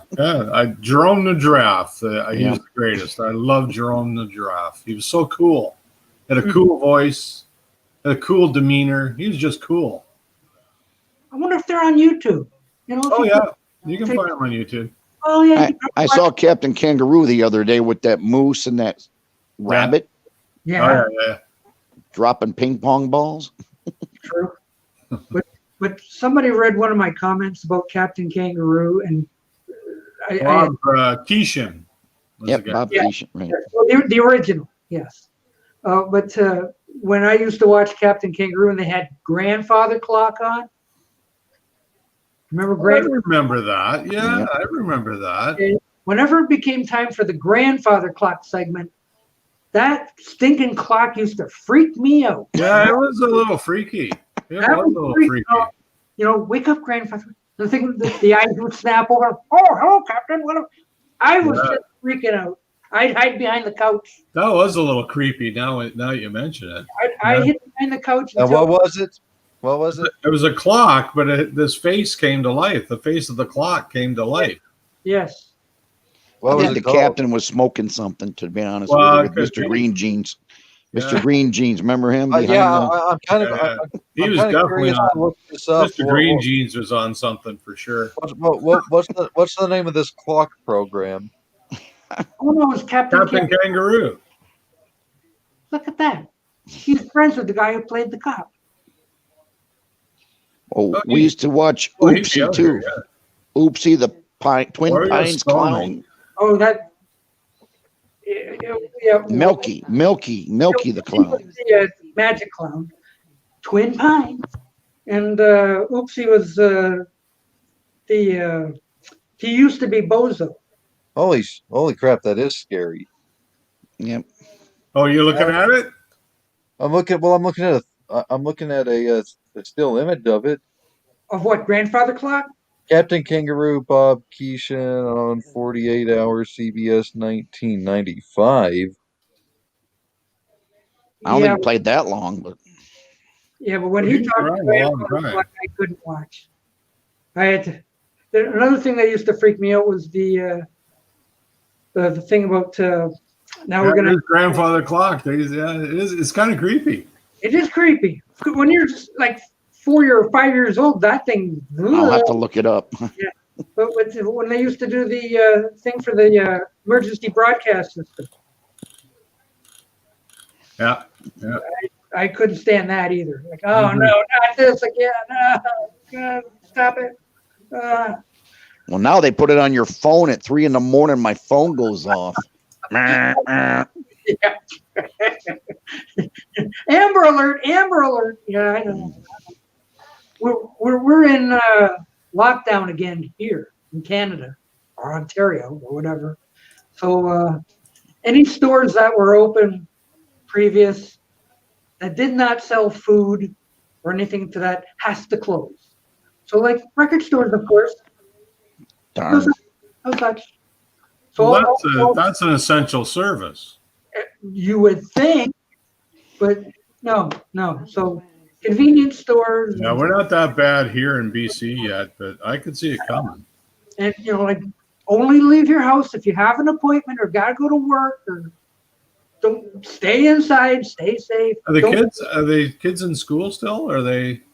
They're gonna try to get them back in about 2 weeks, I think. Wednesday, my grandson goes back, they say, Yeah, they're not in right now.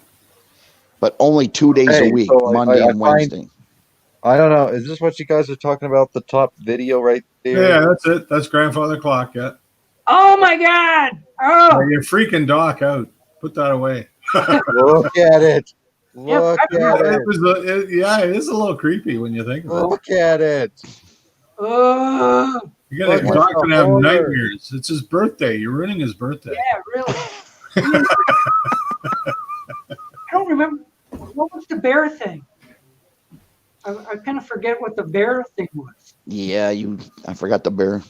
I forgot the bear thing. I'm looking at the picture and going like, oh yeah, there's a guy. I remember the moose and and a rabbit or something. Well, the rabbit was always like tricking him out of the carrots or something. Yeah. Yeah, like whatever. And Mr. Moose, hey Captain, whatever. But I don't remember that. I vaguely remember the bear, but I don't remember what the thing about him was. Oh, wait. Alan remembers the dancing bear. Oh, you're right. Dancing bear. You are right. Oh. Meanwhile, there's a lockdown in Toronto.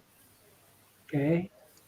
And oh my gosh, Mike Sweeney broke his phone. Oh, good thing you got ahead of the replacement. And Mr. Green Jeans, yeah. I think he was the only other human on the show. So, but yeah, that's grandfather clock used to freak me right out. So Well, it's not any worse than some of the '90s shows my kids watched, like those Rugrats and other stuff. I thought they were pretty weird. Okay, Robert, I gotta respond to Robert on this. Yes, season 1 of Rugrats was terrifying because the characters looked so creepy, but as the show went on, they looked less and less creepy. I mean, they had some pretty weird shows. They had that. What was the one with the dog and the spy, the kid that does the spy? They had Ren and Stimpy. Remember that? Well, yeah, I remember the cartoons like Beavis and Butthead and Ren and Stimpy, but Blue's Clues, my kids used to watch. Blue's Clues.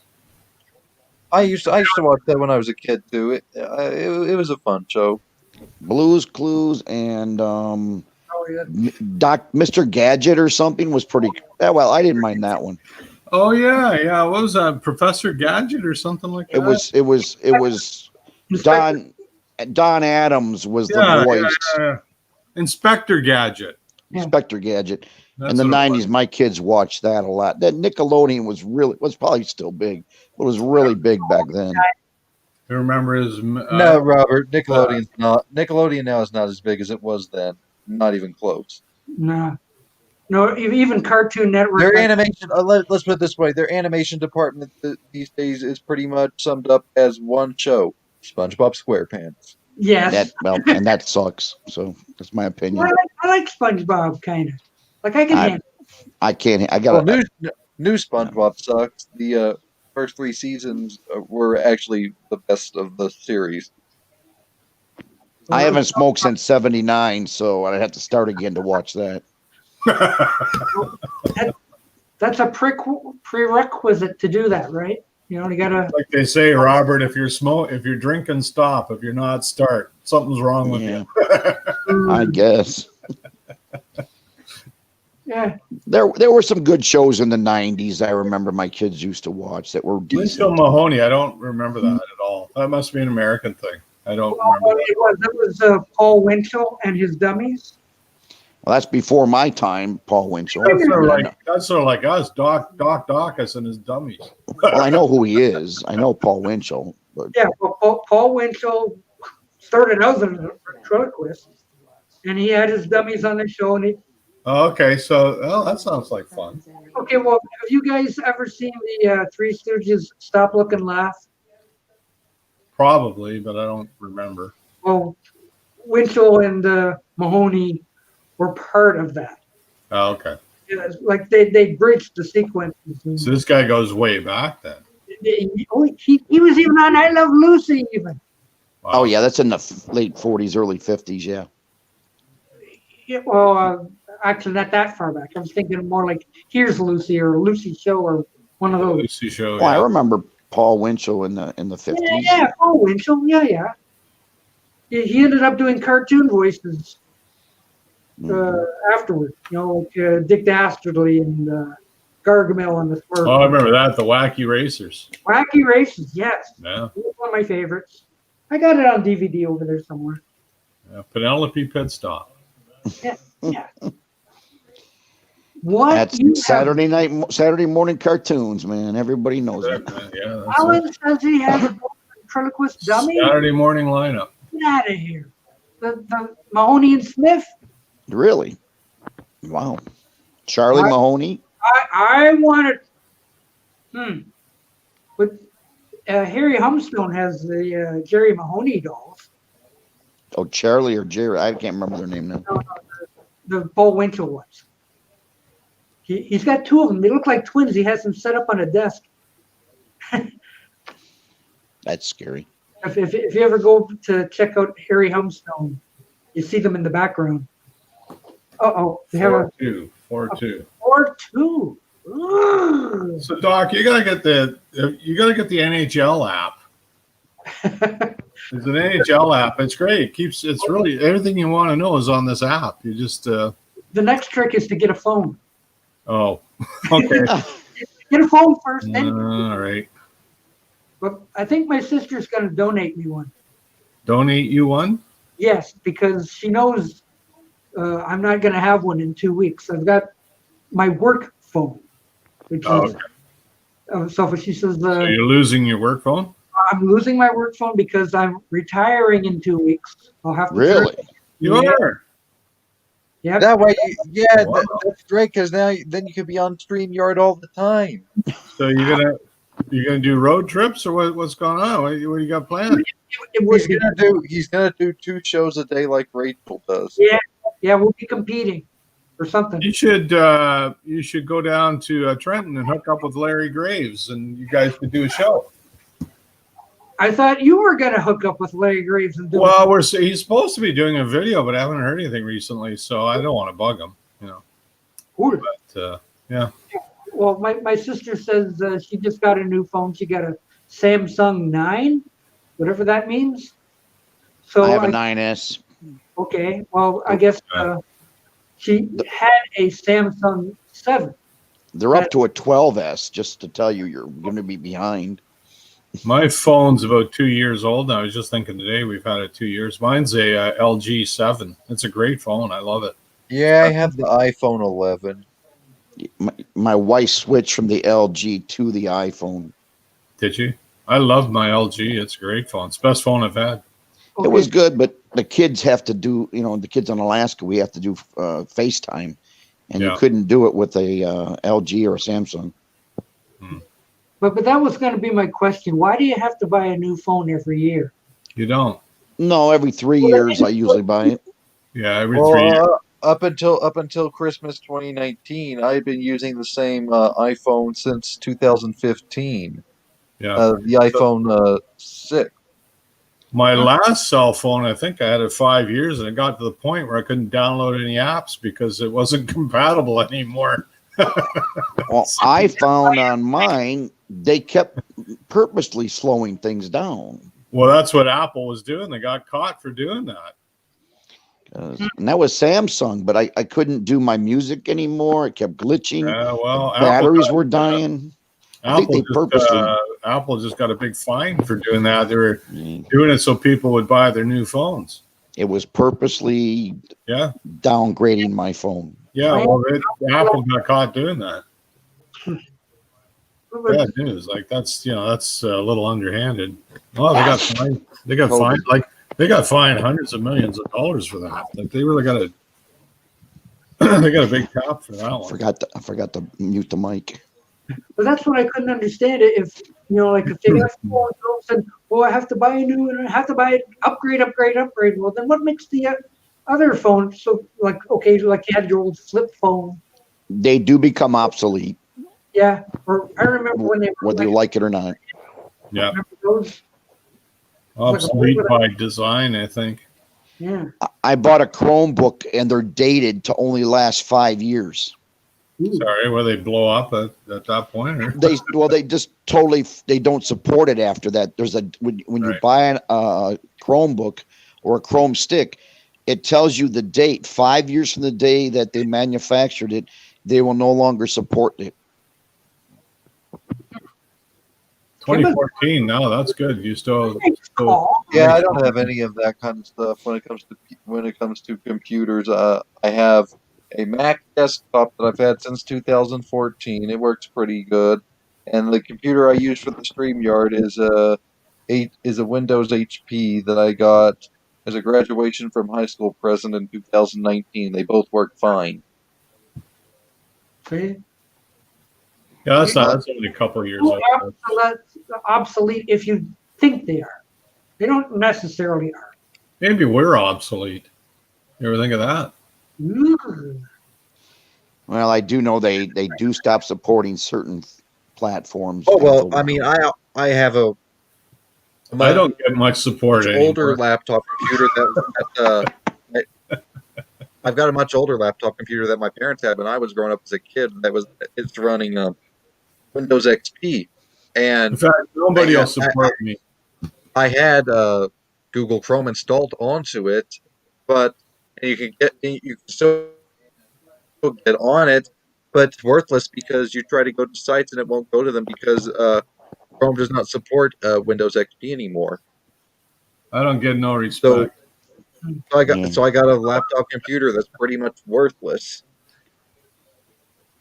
I know my best friend tried to give me Chrome It was doesn't an support XP or Vista anymore. I'm still running Windows 7. Professional. See, I was until about this time last year, and then all of a sudden I started having problems. I had my bank accounts hacked and everything else, and I thought, No. okay, that's enough of that. And I bought my new computer about a year ago now. Yeah, Yours is running Windows 10. yeah, I'm Windows 10 now. Yeah, Yeah, mine's running Windows 10. I love it. Windows and 10 is yeah, great. 10 is good. 10's really good. It's really stable and it's easy to use. Yeah, I like 10. Once you tweak out all the bugs, the problem is they keep wanting to update it every freaking month.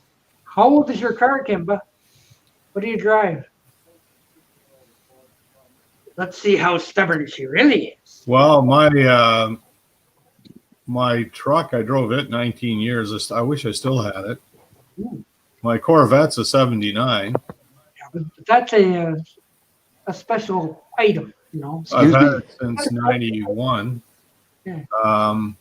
My newest car is 10 years old now. Mine's 2016 Ford Mustang. Yeah, I got a couple of 2011s, and they work. Yeah. My wife's Jetta's a 12 and mine's a 16. I'd say what mine is, but it would be an embarrassment. Oh, please embarrass yourself. Oh, please. Listen, we've all been there. Dodge Caravan 2008. Yeah, I'm embarrassed for you. Yeah. Well, as long as it works, who cares, right? Well, I all I needed for is a work car to drive to and from work. That's it. And that's it. That's all I need. You could pay a lot of money to do that, Mason. And for And you do it cheap. just We that get to alone, drive to it's work. job We had done. to walk uphill both ways to work when we were Yeah, kids. that's right. And when we got home, we lived in a shoebox. Mm. You had a shoebox? Luxury. Tell you what, the shoebox is the Ford Edge. That was a shoebox. We dreamed of living in a shoebox. Right. We just had the lid. That was only good if it didn't rain. Right. Well, we had 7 boys in my family. You're lucky to get a piece of chicken as it passed the table. Come on. And we're all saying, I'm Somehow right. it disappeared from one end to the other. That's a big family there. Well, I made up for it. Trust me. Why, what did you do, Robert? Get revenge somehow? Yeah, I gained about 200 pounds. It's not revenge. If I was 6'8" like Mason, I'd be fine. But I'm only 5'5" if I'm lucky. Robert, you're not too fat. You're just too short. That's right. If I was 6'8", I'd be perfect at 280. I don't think you're really helping his case, Paul. Just I'm trying to almost make as- you feel better. I'm 5'5" one way and 5'2" the other. It's not good. That's all right. Oh Lord. My wife still likes me, so I'm all right. Well, that's the big matter. That's all that cares. That's all that counts, right? That's why I'm in avatar mode. They don't have a wide lens.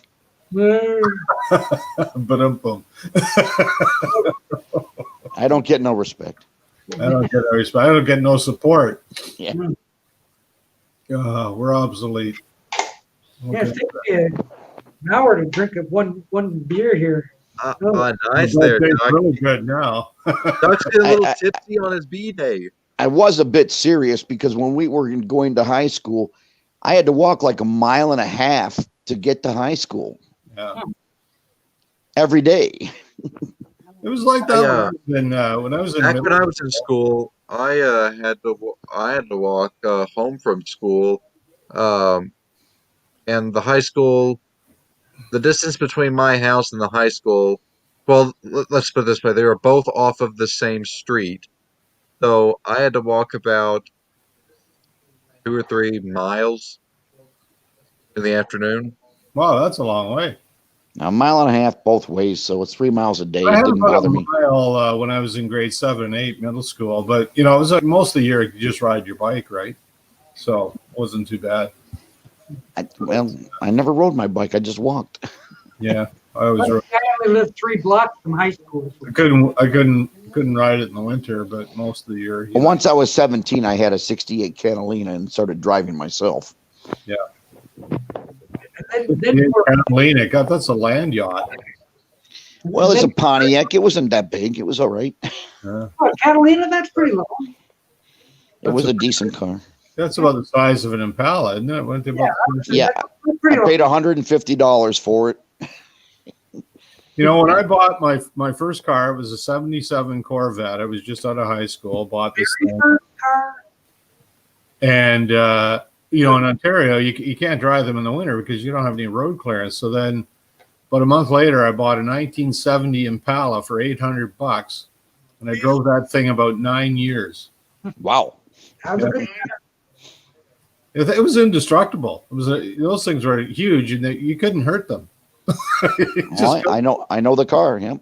And I had an Oldsmobile after that. I had a 90 or 88 Oldsmobile It's after a great that. car. It ran so smooth because it's so heavy. You know, great car. Wow. Eventually rusted out on me, and I just dumped it. Sounds like something out of Mad Max or something. Well, it was kind of like that. By the time I was done, it looked a little bit like that. Yeah, I can just imagine. You have a Betty. I drove it just in the winter. You know, I just bring it out in the winter. But I mean, the thing was indestructible. It was incredible. It was like a tank.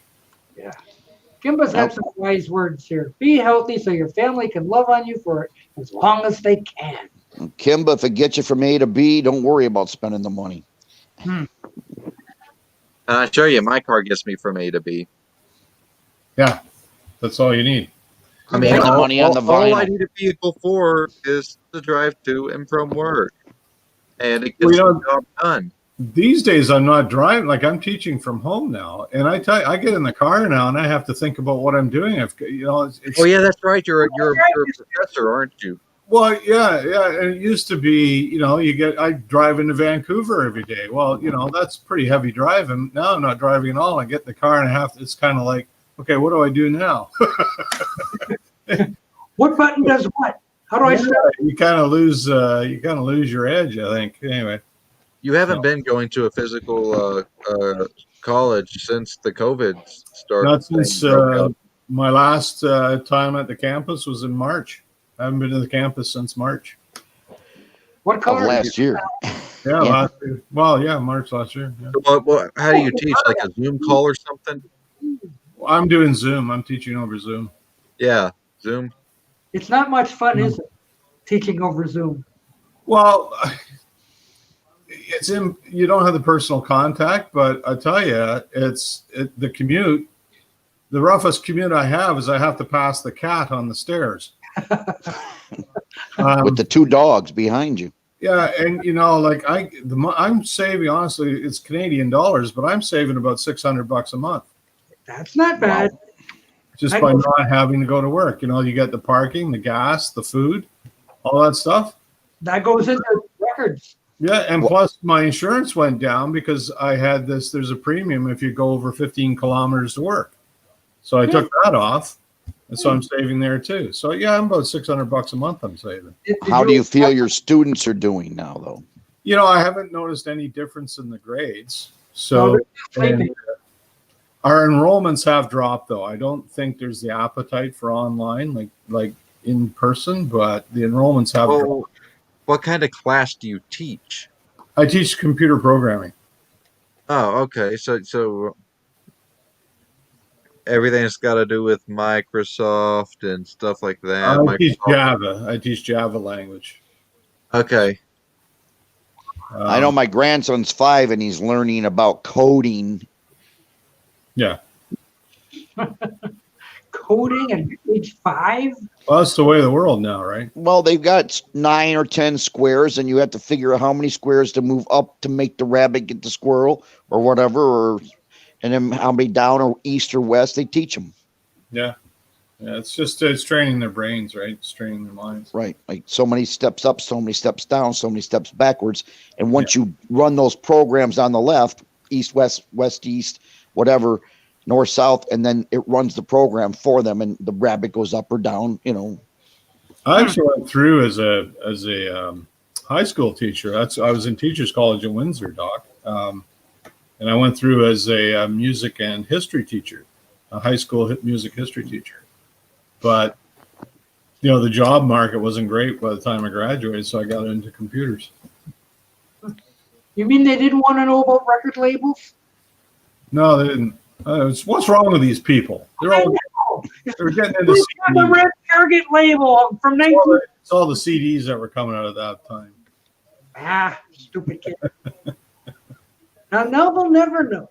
Well, that's their loss. Retro Rainbow, you know. That's their loss. What can I tell you? They got no idea. You know, they show them a pair. One of my other subscribers, he just sent me some photos there. We just discovered a new variant on Yellow Submarine. Really? We didn't know existed. So that's another one I have to get now. Now, is it Apple label or a different label? No, it was a Retro Rainbow. Oh, okay. One of the later pressings that we didn't know it had been undiscovered until now. So it's really neat when you get this stuff, you know, like 40 years later. If I'm being correct with myself, Yellow Submarine, much like Magical Mystery Tour, the Yellow Submarine album was essentially created by us in America, and they had planned over in the UK an EP of the film soundtrack, but it never came out. Paul's got an EP. Yeah, but they're all British though. The EP was Oh wait, not. there's actually a Yellow Submarine EP from the UK. It was designed but never actually released, and there's a copy. Yeah, yeah, that's what I mean. Designed but never released. Paul's got a copy right there. So how? It was designed but never released. High friends in low places. That's right. What's that, mono? Yep. Ooh. Robert, did you make that for him? I did not. Wow. I did buy it for him, but yeah.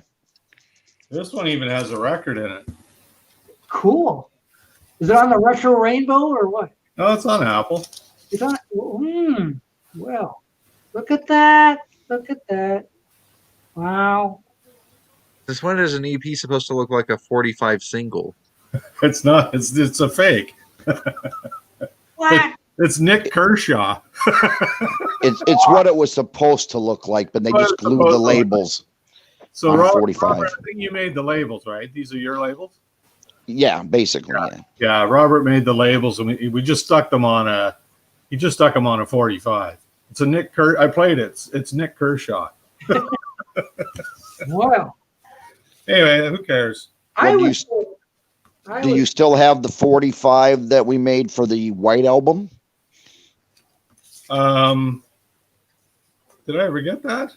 Which one was that? Well, remember you made the 45 with the Harrison song, and I think it was Helter Skelter and.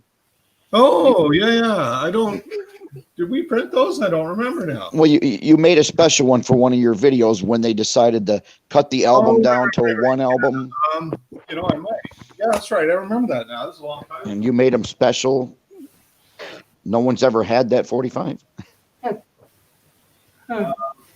Guys need power in their cars. This is true. Here it is. Yep. Did you know the Beatles were a rock band from England?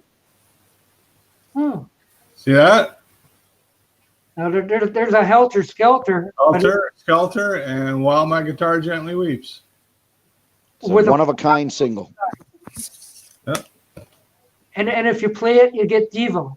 I think I used an old Hey Jude for this one. I think this is Hey Jude. Anyway. You just rip the label off and read underneath. The Beatles on Apple. Ooh. Yeah. You did a thing saying they were going to cut the White Album down to one album, and then they said, "Well, what if they cut it down to one single?" That's right. Yeah. To show how ludicrous it is trying to get rid of it. Yeah, because people were saying it should be one album. Yeah, that's right. Yeah, and I did a video. Hey, it should just be one single. Anyway, gotta have some fun. I love making stuff like that, though. Well, we'll just make up our own stuff. Yeah. Hey, you got the best one so far. You got a one-of-a-kind Paul McCartney 3. Yes, that's Yeah, and it's not cheap. It's creative. Yeah. Okay, have you ever seen this? That's cool and funny. Yeah, Robert. What is that? 1 I've second. I've got an idea that Robert might think is a cool idea to do here.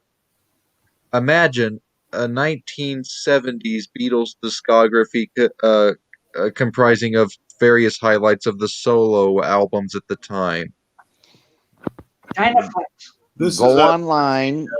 This is one of those flexi discs. It came in a National Geographic when Winston Churchill died. So it's basically his funeral. Dude. And you know the thing still plays. This thing's been knocked around and kicked around for decades, and it still plays. So. Mason. Yeah. Go to Pop Goes the 60s channel. I think it's Oh, called. great channel, Matt And Williamson, I think is his name. yeah, he does a lot of interesting albums that should have been type thing. Yeah, and he creates the album covers and everything and does a good series on it. He had one called Drug Songs instead of Love Songs. He had one about the Beatles 1970, like you're talking. He does a good job. Go check him out. Nice job Well, with that drug song I mean, one, right? Robert, there's Right. already ones that exist. What I'm saying is, if I were to send you one that exists, would you be able to like maybe press them onto CDs?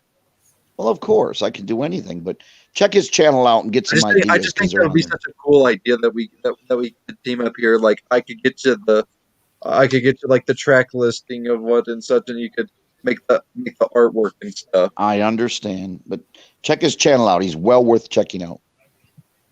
Imagine a Beatles album in 1970 that starts with Instant Karma, We All Shine On, and ends with Hear Me Lord. 14 tracks. Hear Me, Lord? Yeah.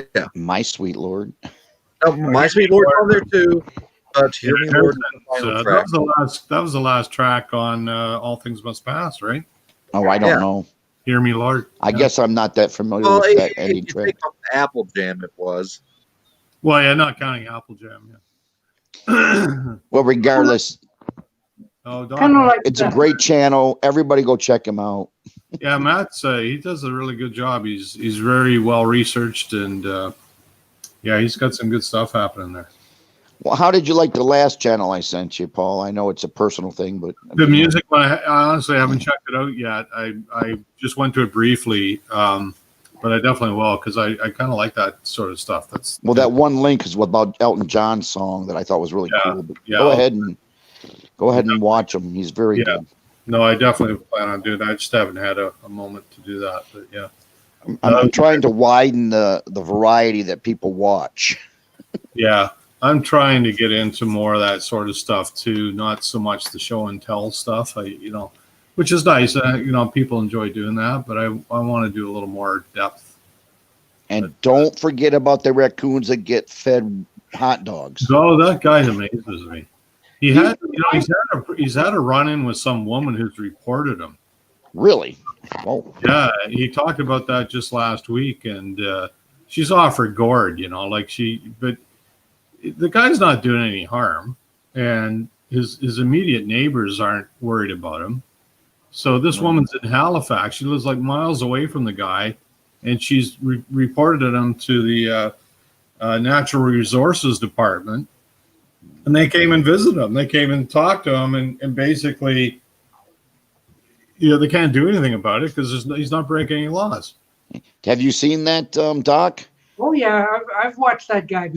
Every night he goes out and feeds his little raccoon friends. He feeds the deer. He's doing it he's doing everything. Like right now there's no raccoons, so he's feeding squirrels. He's got like 700,000 followers or something. I know it's blows me away, but you gotta admit, Robert, when you watch it, you're very relaxed, and very peaceful. Well, I understand. I've Right? watched it myself. Yeah, I know. And I think that's what people find appealing because it's there's really nothing there in terms of content. But it's just really enjoyable to sit there and watch.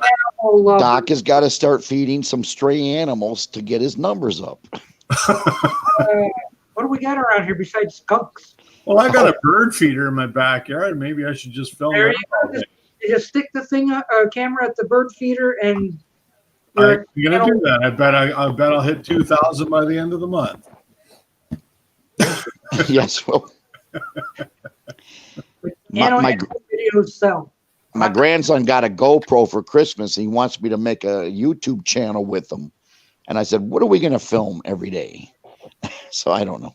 Well, there's a guy I watch called, he's in Oklahoma. The channel is Odin the German Shepherd. I've seen it. Yeah. Yep. Dale's the guy's name. And he, we've talked back and forth a wee bit, but he, his dog Odin, and all Odin does is go out in the backyard and run around and chase squirrels. That's what he does. And that's all it needs. Oh, the guy's got hundreds of thousands of subscribers. I got to do Brady. I'll just do, I'll do a Brady channel. You're good at me. I'll just do a Brady channel and Brady Cam. Yeah, Brady Cam. Yeah. Chasing the cat. Well, I got a GoPro. I'll strap it to his back and just follow I'll Brady be right around. back. I'm gonna get another drink. That's cool. I should get a kitty cat. I would make it to. There you go. It worked for Larry. Larry's showing his cats all the time. Yeah, well, I do watch cat. Two of my favorites is Milky Boki Tan and Walter Santee.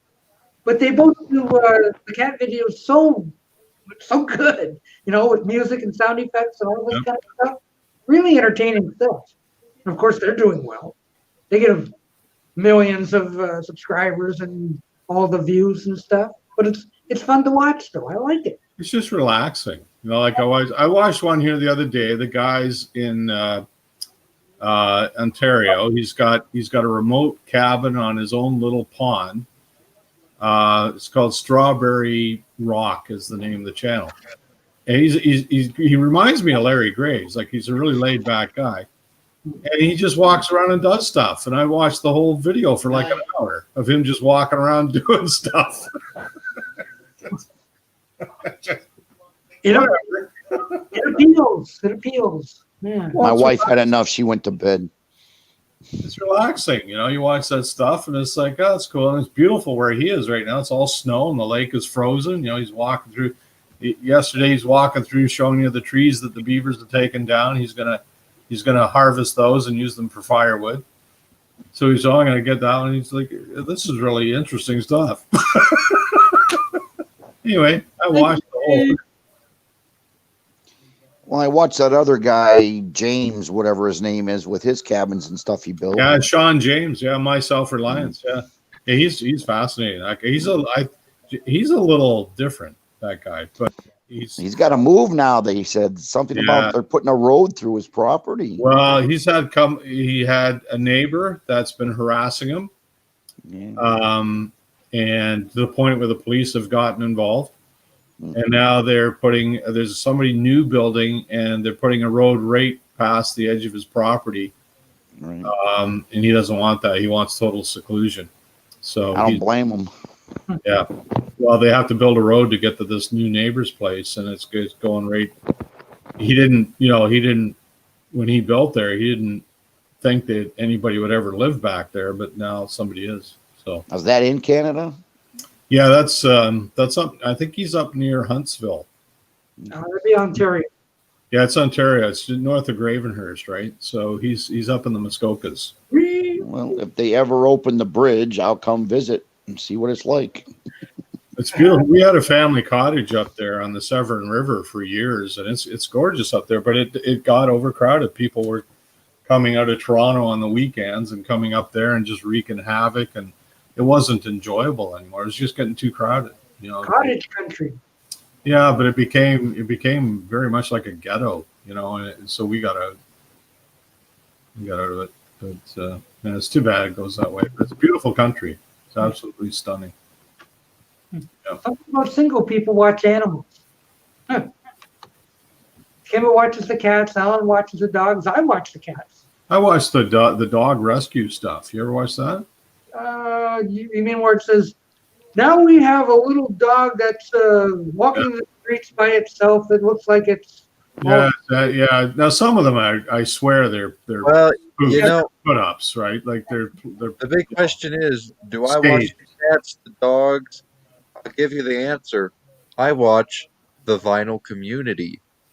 Well, no dogs for Well, you. there's more to life than just vinyl. I love You have vinyl. to spread your wings, Mason. I know what you're saying, but my YouTube channel is basically my subscriptions are basic on YouTube are basically just all vinyl community. Oh, mine aren't. I got a lot of different things. Watch woodworking. I watch Yeah. a lot of religious material. Because Remember Norm Abrams? Oh yeah. I used to watch that stuff. Like I could watch that all day. Yeah, I learned so many new tricks. Oh, you no know. kidding. Even if I can't use them, I learn them. The new Yankee Workshop. Yeah. Is Bob Vila still alive? You know, I don't know. I haven't heard anything from him. I haven't heard it. He may be dead for all I know. He could be. I haven't heard anything. In fact, I just saw Richard Karn on a infomercial the other day. Yeah. We're like, oh, so there's where you've been. Geez, haven't seen you for years. Mason, there's nothing like cutting wood and smelling that sawdust, as long as you don't hurt your finger. And building. Yeah, just like there's nothing quite like mowing grass. Robert likes to hurt himself when he does that. Cut grass smell. He's got all his fingers. Well, yeah, that was more luck than good management. It took 40 years for me to hurt myself. Yeah, well, it all built up. You see, that's the problem. Mistakes happen. You didn't do it in small steps. You just did it all at once. Kickback. Just always be careful of kickback. Yeah. And especially with power equipment, you got to be so careful. Table saws can be tricky. Did you ever finish that box? No, I haven't. It was something I meant to do over Christmas, but we just got too much going on. But it's going to get done. Trust me. Got a half inch off the bottom, and you're all yeah. set. Well, that's what I got to do next, and then I'll get it together. And I still very much appreciate what you did there. It's too cold. I'm going to get back to it again. Now that I have a couple more ideas. It's been really like I try to do my cutting outside, keep the dust out there, right? But it's been so wet here that. Thank you, Mike Mason. It's good to know Bob Vila's still alive. Oh, that's not too bad. I thought I'd be older than that. Yeah, I thought he'd be dead. I don't know. I wonder if Norm Abram is still around because he'd be about the same age, I would think. I'm assuming he is. Yeah. I don't know. I used to watch this old house stuff. But that's great stuff. I could just watch that for hours. Do you ever see that guy that fixes cars called Scotty? No. I think he's on YouTube. Yeah, he's on YouTube. His name's I have to look up his thing. It's Scotty. He goes, rev your engine. And he lives in Tennessee now, but he used to live in Texas. And he talks about all the different cars and all the different eras. People write him and ask him questions and talks a lot with his hands. But he's a really funny guy. I think he really knows what he's talking about. I could sit there and watch for hours as Bob Ross, the painter. Yeah. I just watch him for hours. Just watch him paint. Oh, no, just happy little mistake there. No such thing as errors, just happy little mistakes. Yeah. Norm Abram is alive and well. He's 70. So anyway, I figured he'd be about the same age, yeah. He was tall, though. He was like 6'8". Was he? He looked it. I don't know. I could only see him from the waist up, so I don't know. But I don't know. Bob Vila looked short, but he. Well, I think Bob is shorter, but yeah. Yeah, but I always thought Norm Abram was like. Happy birthday. Thank you, Mark. Thank you. Yeah, it's great stuff. Anyway. And the reason I'm not on is because my camera's downstairs and it's too cold. I'm on my phone, which I'm about 21%, so I should be able to stay on a little longer. Uh-oh. You're losing power. Robert, you need to get yourself a nice 10-foot long phone More charger. power, Scotty. How's that go with the... I lost all my power when I got married. Oh my gosh, look at this. Betty White's birthday's tomorrow. She's going to be 99. God, she's still around. Holy cow. Yeah. Holy crap. Wow. My mom's 94. Damn. My mother's 101. Wow. Yeah, I was wondering about that today Did when you I get saw your letter from the Queen? She got one from Justin Trudeau. She's supposed to get one from the Queen when you hit 100. I don't think she did. I'm going to have to tell her. You just write the Queen and ask her what the heck's going on. And in fact, she does look like the Queen. She got ripped off. Yeah. My mom's the same age as the Queen. Yeah, if you look at like on a dollar bill or whatever, that's my mom. She looks just like that. She does. Okay, Mike Mason's mom's 60. That's how old I am. Dang. Somebody said to me once, "Did you lose $20?" I says, "Yeah, if it's got a picture of the Queen on it, it's mine." Ah, that's my mom. That's my mom. What? Now what's this? Yeah, Oh. my mom had me when she was 17 too. She had me when I was 17. Ooh. Wow. My mom was older. She was 33, I think, when I came along. Yeah. My mom was crazy. She had 5 children before she My was mom was in 21. her. My mom was in her late 20s when she had me. Yeah. Hmm. Well, I was number She 5. would have turned 30 in 2002, and I was born in 2000. I was, about like I was number 5, so it was kind of old hat by then. Been there, done that. Sort of idea. Oh, and people yeah, had kids I'm the younger back oldest then. of my siblings. Yeah, welcome to genealogy class. Hey, you're hosting it. we can talk about McCartney 3 if you wish. I'd like to know Paul's. Let's please talk about McCartney 3. Well, You know, what was I your like favorite? What was your favorite track? Mine's number 1, and the long one. I can't like remember the first 2. First 2 are good. The only thing I'm going to do, somebody on my channel said I should do a review because I apparently have street cred or something. Okay, whatever. I wasn't going to bother, but somebody wants me to do it, so I'll do it. But overall, I like it. It's at parts it's a little repetitive. I find. It's still not as good as the first McCartney album. Well, I'm not so sure. And I don't know if it's even as good as McCartney 2. I think it's better than that. It's better than that. Well, that's my taste. You may feel that. McCartney 2 is too techno for me. Yeah, I didn't like that part of it. You don't like Temporary Secretary? You have to appreciate it for what it is. It's not. I don't think it's meant to be a commercial album. It's an experimental album, and I think it's pretty darn good. When you look at it that way. Was you or someone else? McCartney 2, McCartney 3. I just didn't think was experimental enough, like McCartney 2 was. Yeah, but it's still an experimental album.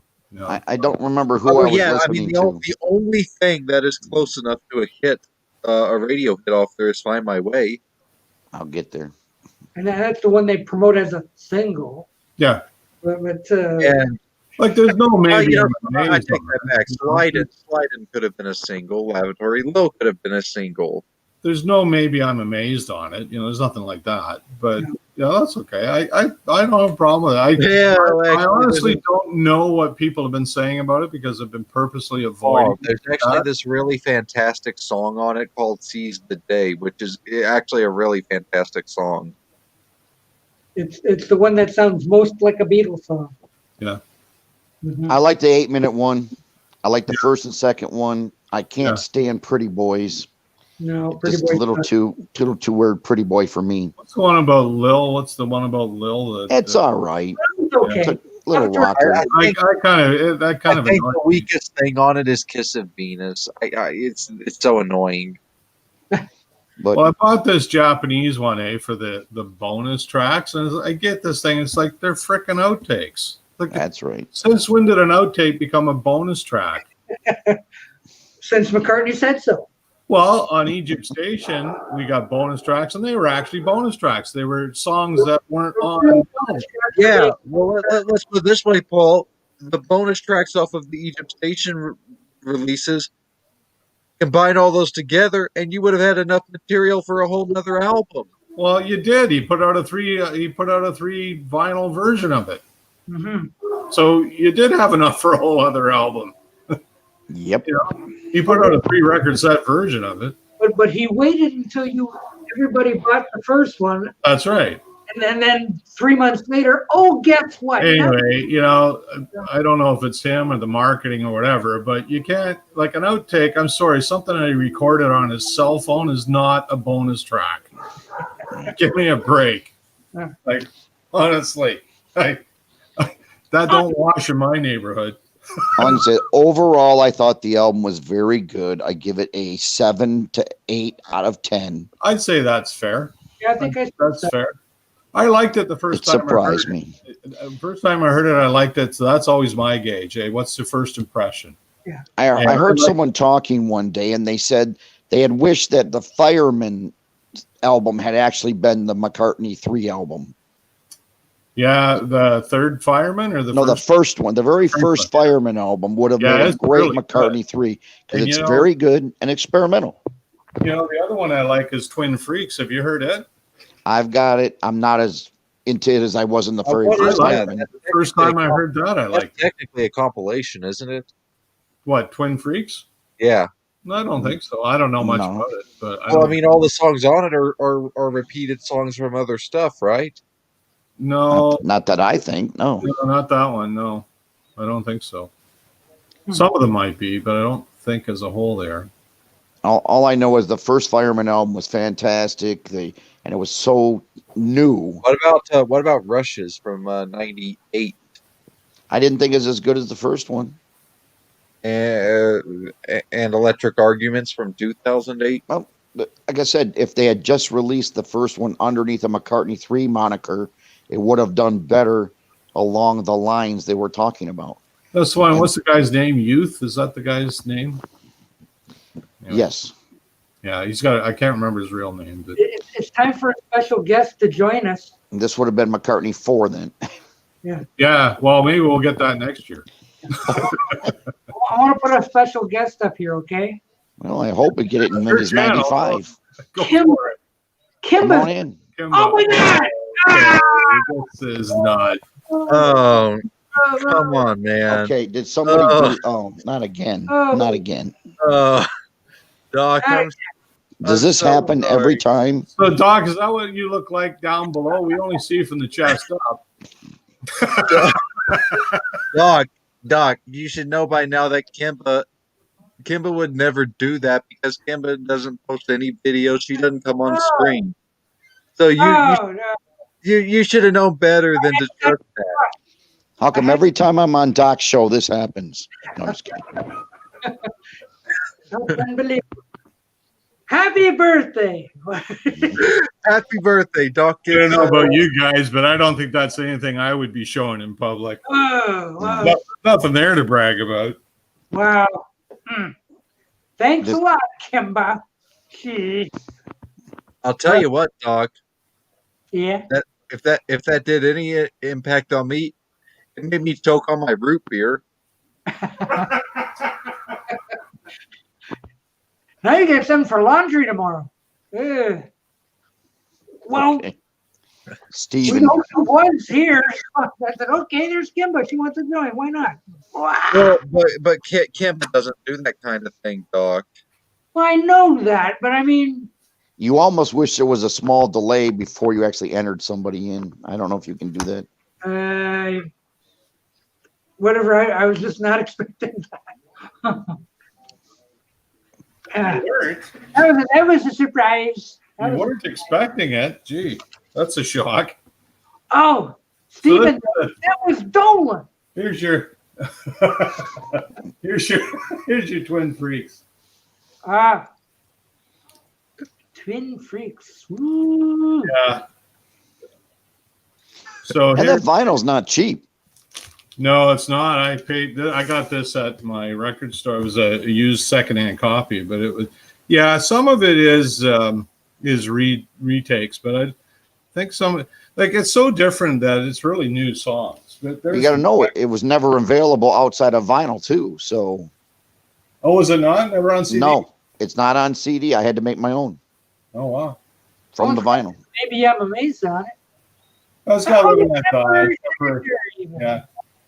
And But living the book sounds so different that, it's, I liked it. I thought it was pretty cool. It was Like, very yeah, interesting. songs I from didn't other think I albums. would, to be honest. I looked at it and I thought, I Again, didn't most think of I it would. is songs from other albums. Yeah, but they're so different that they're. It's the way they do them that makes Well, it different. yeah, they're different versions.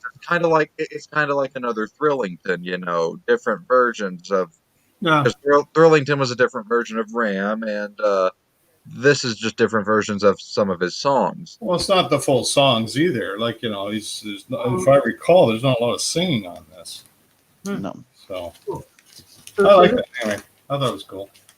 Well, I got a hold of the FLAC, and then someone made So FLAC. it's for the never on vinyl. CD, huh? Never. No, I had to make my own CD. Isn't that interesting? I didn't know that. That's what makes it so expensive. Well, I paid a fair buck for it. It was under $100, but it was not much under $100. No, they're not cheap. If It's you a really double want album. I initially wasn't going to buy it, but it actually sat at the record store for 2-3 weeks, and nobody had picked it up. I think a lot of people didn't know what it was. Well, after you had showed it originally, I went looking for it to fill the hole in my gap, and then I found out it wasn't available on CD. I found someone who donated me a FLAC file from vinyl, and then I made my own CD. Interesting. Anyway, I like it. It's good stuff. My McCartney collection is complete now. But that's all like what outtakes. Have you got all the classical stuff? Yeah, I just finished buying that last one. I was missing that EECM something or other, whatever. Oh yeah. I just picked that one up. I think I'm missing the first one, Liverpool Oratorio. Yeah, I don't think I have that. And actually, you can get them fairly cheap on the internet, but I don't buy albums, of course. I buy CDs. Well, I got mine's all on vinyl. I want to get the vinyl of it. So yeah, so I can't tell you for sure. Paul did a lot of that experimental stuff, like what was it, Liverpool Sound Collage and Ocean's Kingdom, and there's quite a few of them, and they're Standing Stone, and what else did he do? Well, there's 5 or 6 of them, isn't there? There's a couple others I don't know their names. I can't pronounce the title of. Yeah. And you still need the original soundtrack back from the '60s. What the heck was that called? My brain's not working. Family Way. Family Way. Yeah, I've got that. Let's forget that exists, because that is basically, you know what that is? It's the first Beatles solo album. Well, yeah, and it sucks too. Let me make It my is what it validation is. clear. It's a soundtrack. Let me make my validation clear. It's the same exact piece of music played over, just slightly different ways. Now, he made more money than I did, so it's a waste. People are still buying it. Yeah. I don't understand why. It's a waste. What? One person's waste is another person's treasure. I don't know what to tell you. It's part of the discography. You have to have it. That's right. Yes. It's got his name on it. You have to have it. You know what? Forget the family, okay? In my eyes, McCartney's first solo album was McCartney.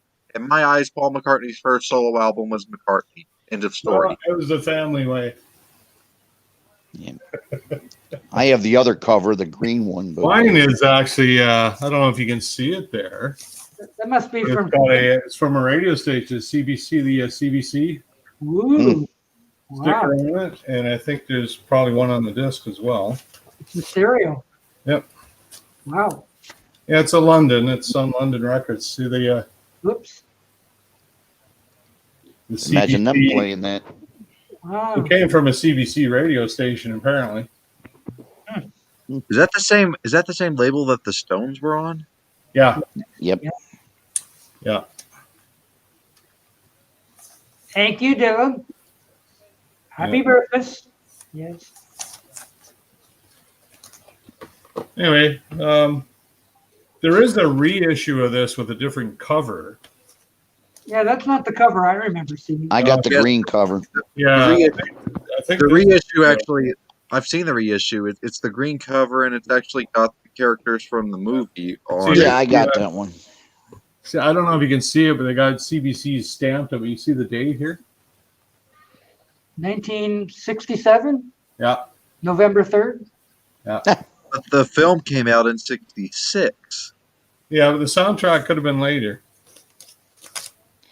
Or at least a stamp when they got it anyway. Well, Now, yeah, that's when they got it. I got a question about one of the actresses from that film, Haley. Haley Mills. Yes. Yeah, is that the same Haley Mills from The Parent Trap?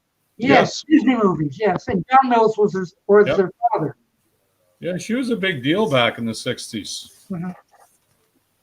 She Yeah, was- her and Annette Funicello were big Disney stars. What was their sister's name? There's Haley, and what was the other one? There are two of them. Yeah, there was. Oh. Anyway, I know. Mike Mason, look that up. he's the Google master at the moment. Haley and Juliet.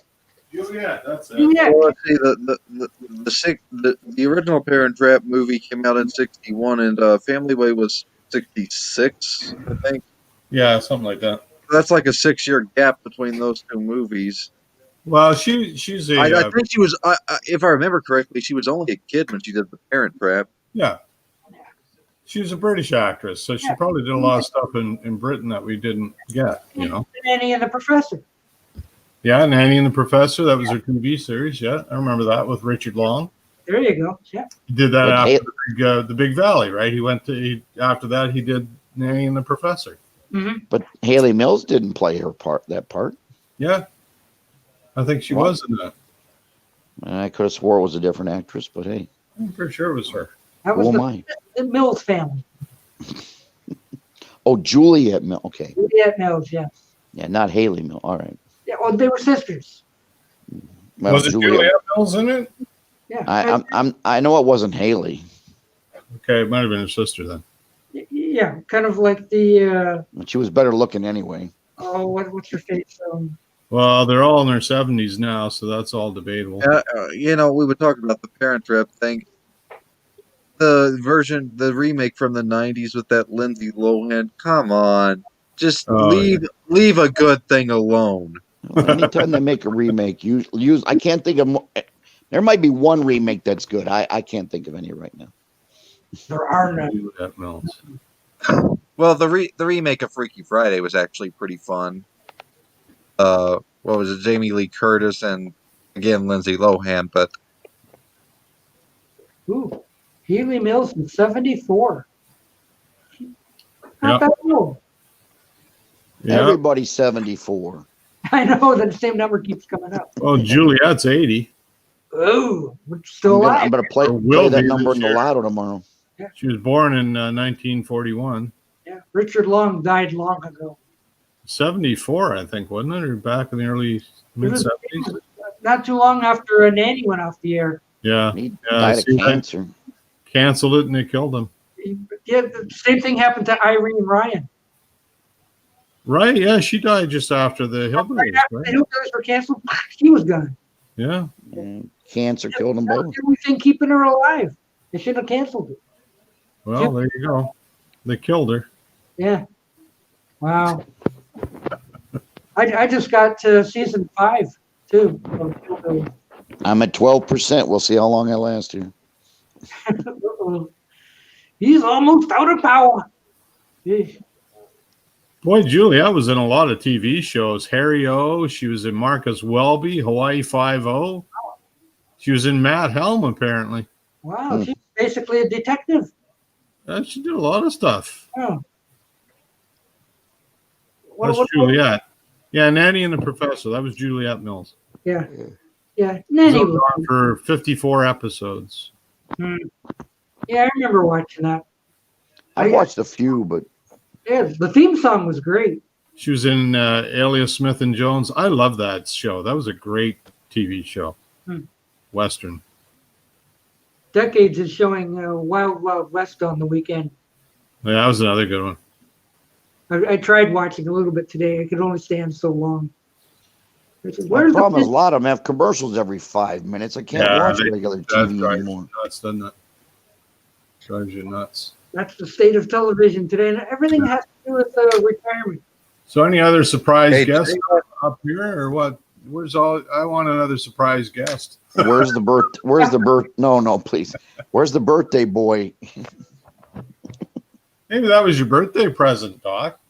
Oh, Can I send it back? See, Or Get a, refund? get a Yeah, refund. Doc, you got blow out the candles on that cake. sauce. It looked like you were shortchanged. It'll be 114. Hey, Yeah. Doc, what do you think about getting sausage for your birthday? Clint Eastwood turns 91. William Shatner turns 90. Ooh. Wow. Wow. Yes. Got Oh, a little yeah, Bob Hope. I was going to ask about that because William Shatner, I remember when he was in Twilight Zone episode Nightmare at 20,000 Feet. He did a couple of Twilight Zone episodes. And then after that he did Star Trek after that, and now the guy's got to be pretty damn old. Turning Well, he 90. was in his 30s, I think, when he did Star Trek. So Well, and the original Twilight Zone ended in 1964, so yeah, he did a couple of Twilight Zone episodes.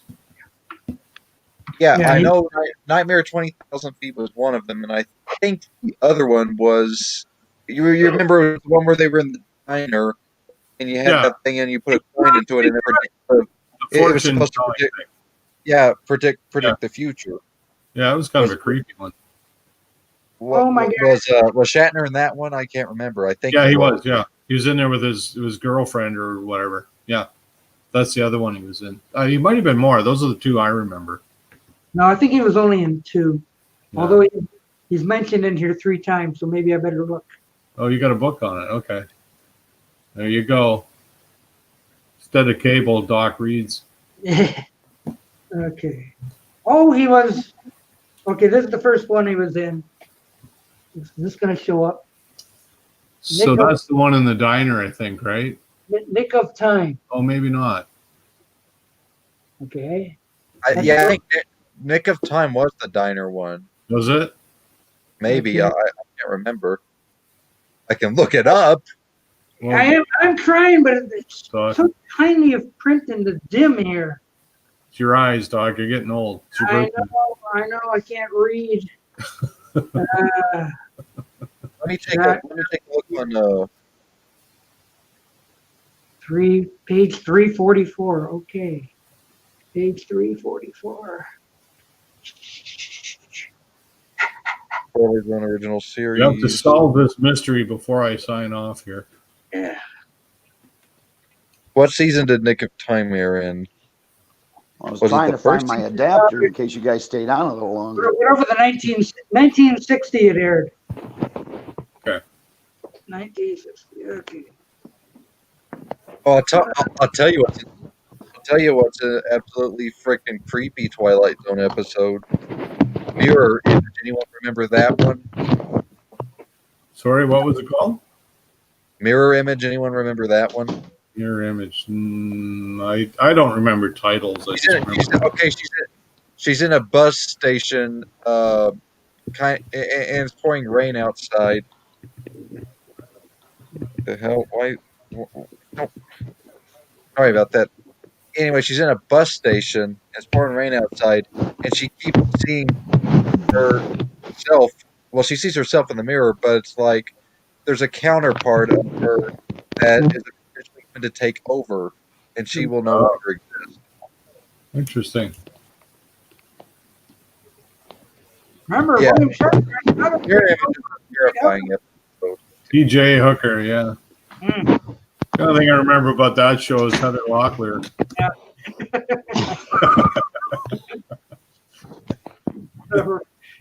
Were there other people in that? I don't remember. Well, she sure looked better than the last guest. Yeah. But William Shatner was in 2 Twilight films. Yeah, Nick of Time and Nightmare at 20,000 Feet.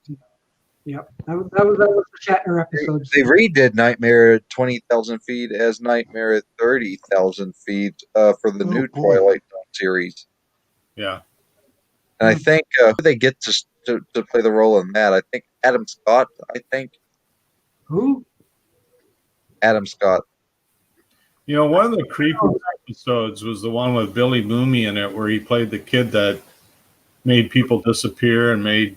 You're a very bad man. Yeah, that one. That's a creepy episode. You're going out to the cornfield. Oh, is Like, that the?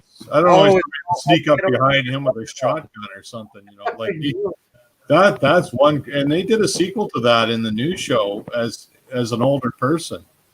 No, it wasn't in the newest series. They did a sequel to it.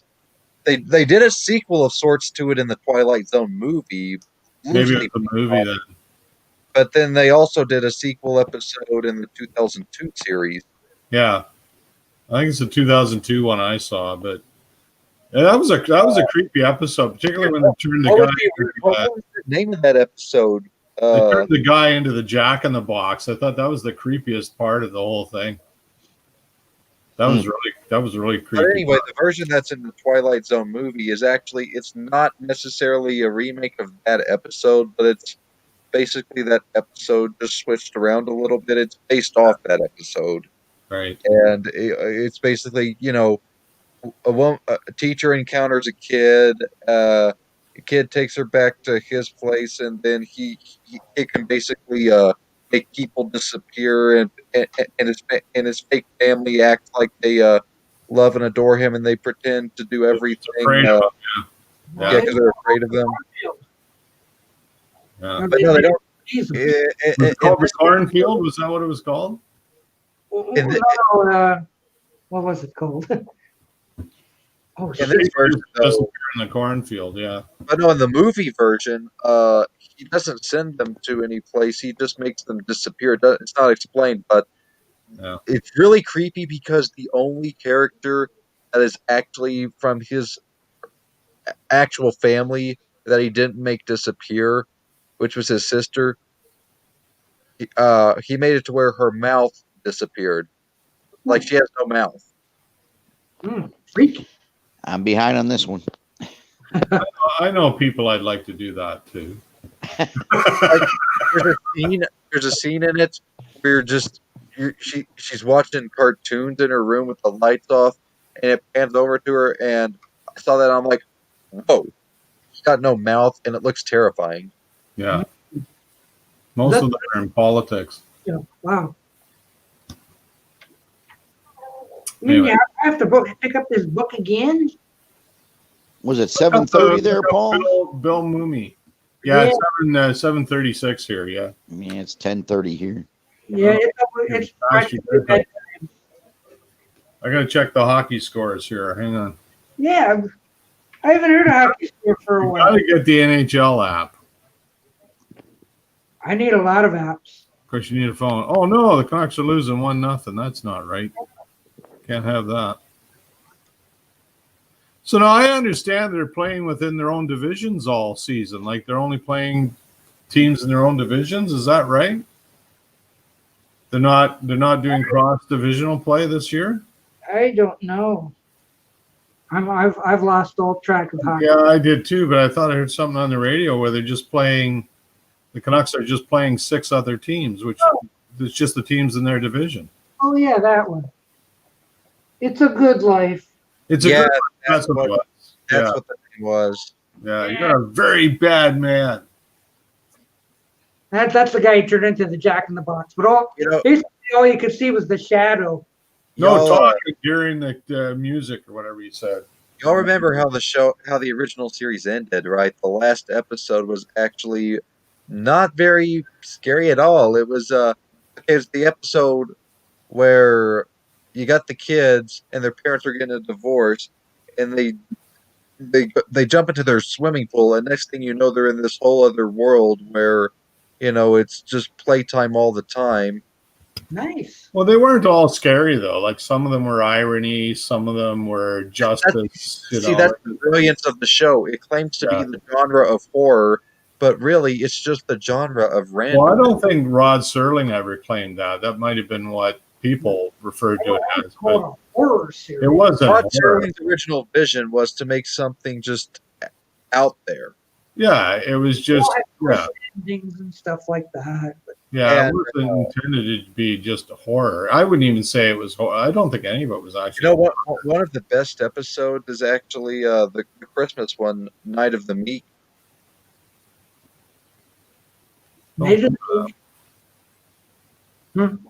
Anyway. I guess. There's also what's the other one? I think.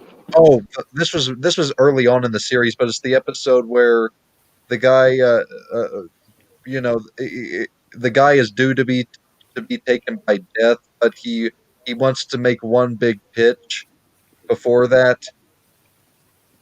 Yeah. I think That's that's a kick out of the show because series. you see all these actors that went on to be big actors, you know. And they, I'll have to borrow the DVDs from Doc because I don't know. I never watched them. Well, And you'll need to Robert, the whole series is on Netflix. Well, I don't have Netflix, but I can you probably always get them borrow on it. YouTube, you know. You're probably on YouTube here and there. I don't have the whole series. I I just was have watching last summer. I was watching Have Gun Will Travel on YouTube. The whole series was on YouTube. Yeah, I've been watching the Bonanzas, the old reruns of Bonanza. Yep, Just they're all for on kicks. YouTube. You Just ever for kicks. watch the early episodes, Robert? I've watched what of Twilight Zone or Bonanza. Oh, Bonanza. Yeah, I've watched all the way to season 7. The early episodes is really different, because they're almost like land barons. Right. Like, the tone is very different. They grew, and then it became I don't know what happened at the end. They started introducing all these other people. So Yeah, like the first few episodes, like anybody that stepped foot on their land, they were just going to kill them. You know, no, really, that was kind of the tone that was set. It was really different to what it turned into. You know, half of those shows you couldn't make today anyway. So well, that's true. I enjoy watching the older series because I love Perry Mason. I just love that show. I got all 9 series. Yeah. I can watch it every day. nasty person. Whom? Raymond Burr. Well, maybe in the long run, but overall, it's a great He show. struck me as a nasty person. So I didn't like Hey, you guys remember that Twilight Zone thing with the talking Tina? Sure. Yeah. I'm going to kill you. With Telly Savalas. Yeah. What that, show? that episode scared the shit out of me when I saw it as a kid. I'm like, I'm gonna have nightmares for a week. Well, I've seen Twilight Zone throughout my life. I just have never sat down to make a point of watching every episode. So some are so memorable, like Talkie Tina, and there's a gremlin on the plane. I remember that's that where one. They got the whole Chucky idea from. Yeah, probably. Yeah. I'm And and I'm going to kill you. Yeah. Yeah, it's almost perfect, Mason. Well, I'm not a female, so I can't really do the voice. But that was pretty good still. I'm talking Tina, and I'm going to kill you. Now I'm going to have nightmares. It's not a thing to do on somebody's birthday. Well, would you rather here? I can search it up on my phone and play the actual audio recording. Oh, great. Please do. It's going to be the new outtake on McCartney 3 B. Whoa. What outtake? The only It's- outtake was the last, what's it called? I can't remember what it's called, but the last one on the CD. That was the only thing that was different. Oh, yeah. When winter comes? Not outtake. Sorry, the only bonus. The rest were outtakes. What the heck was that thing called? When winter comes. Is that what it was called? It was an instrumental, right? And I'm beginning to hate you. Sliding. It's called Sliding. What version? Dusseldorf? Oh, it's not. So it is an outtake. Sorry. Yeah, it's the Dusseldorf. So none of them are new. They're all outtakes. They're all okay. Well, they're not bonus. Phone? Well, You can't call them a bonus if it's not bonus. that's enough, Mason. Hurts my ears. All right, I'll get it off that. It was hurting Mason's my off ears. now. Oh boy. I think that episode. Yeah, they did a really nice job. That episode is actually brilliant. They did a really nice job with the packaging on this thing. Nice little booklet, and they get the full Japanese lyrics. Yeah. I do love the Dice logo, though. I think that was a stroke of genius. Bet I on like three. the Target the best. The Target. The Target green cover and the back on the Target with him with the microphone. I think it looks the classiest. I haven't The seen other two it looks Well, the Japanese look like he's dead. That one, yeah. Paul And the is. one, No, thanks. You ruined that for me now. Thank you. sorry. And then the one on his horse makes him look like a statue. Look at this. He looks dead. Yeah, thanks, Robert. Now that's all I'm going to see when I look at that. That's what it looks like to me. That's Dead what- McCartney. the first thing I thought of was, oh my God, he's dead. First thing The I other thought, one says they made a statue of him after he died. well, The guy on the one- horse. On the horse. One where he's on the horse, it looks like the Crazy Horse statue. Well, he I did die. prefer He the- died back in 1966, wasn't Oh, it? that's right. Yeah. I actually think he died in 1988 when he put out that piece of crap known as the Choba BCCCP. Don't you like Okay. that? That's a good album. No, Carnival like Run it. was such a better concept for that kind of thing than that one. Well, sure, but I mean, I still like that album. I Oh, don't. the have- Russian album was good. Yeah, I like that album. Let's I put it this think way, Paul. Press Listened to to it Play was yesterday. better than the Russian album. No way. No way. No way, man. No way. You're totally mistaken. Yeah, I'm going to be the first to say it. Press to Play's a good album. No, it's not. It's You know, you got Phil Collins helping out with it. You got But a year and a half ago, I tried to play that album, and I couldn't even get through side one. I just put it on. I cannot listen to this.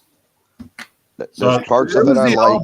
That was the album that made me stop buying Paul McCartney. Oh, you know, Paul, for your tastes, for knowing what your tastes kind of are, I think if you want to give that album a chance, skip the first half of it and just go in right at Move Over Busker. Play that, Angry. It should have been released as an EP then. There's a few good songs, but it's no worse than McCartney 2. I know it's experimental, but I just never got McCartney. Well, there 2. was like 3-4 albums in a row there that just turned me off, and it started with McCartney too. That was kind of like, Oh, come on, you didn't like Tug of War? yeah, but that I was like Tug of War. that was good. That was good. Yeah, you're right. Because McCartney 2 came Pipes of before Peace that. was his first turkey. But there was McCartney 2, Pipes of Crap, Press to Crap, and give my regards to Broad Crap. No, I didn't Those mind four Pipes of albums Peace. just said, okay, that's it. I'm done with McCartney. Well, the best aspects of Broad Street were, Not Such a Bad Boy was a fun song. No Values was fun. No More Lonely Nights was a great ballad. I like that song. I like No More Lonely Nights. I must admit, I like that song. I like the new version of Silly Love Songs with the better bass lines. I like that. New version? Well, it wasn't it was a lot of retakes and Beatle tunes. And yeah. Anyway, Otherwise, it's just me, guys. It's just my take. Well, Flowers in the Dirt's a great Paul 80s album. Yeah, he got better again. Probably But at I the stopped time, buying by that point. at the time of '89, Flowers in the Dirt would probably be the best Paul album since Tug of War. I didn't buy an album. The last one I bought was Press to Crap. And I didn't buy another one until New. That was my history with Paul McCartney. You didn't even pick up Flaming Fire. That's a good one. I stopped listening to him at that point. I could care less.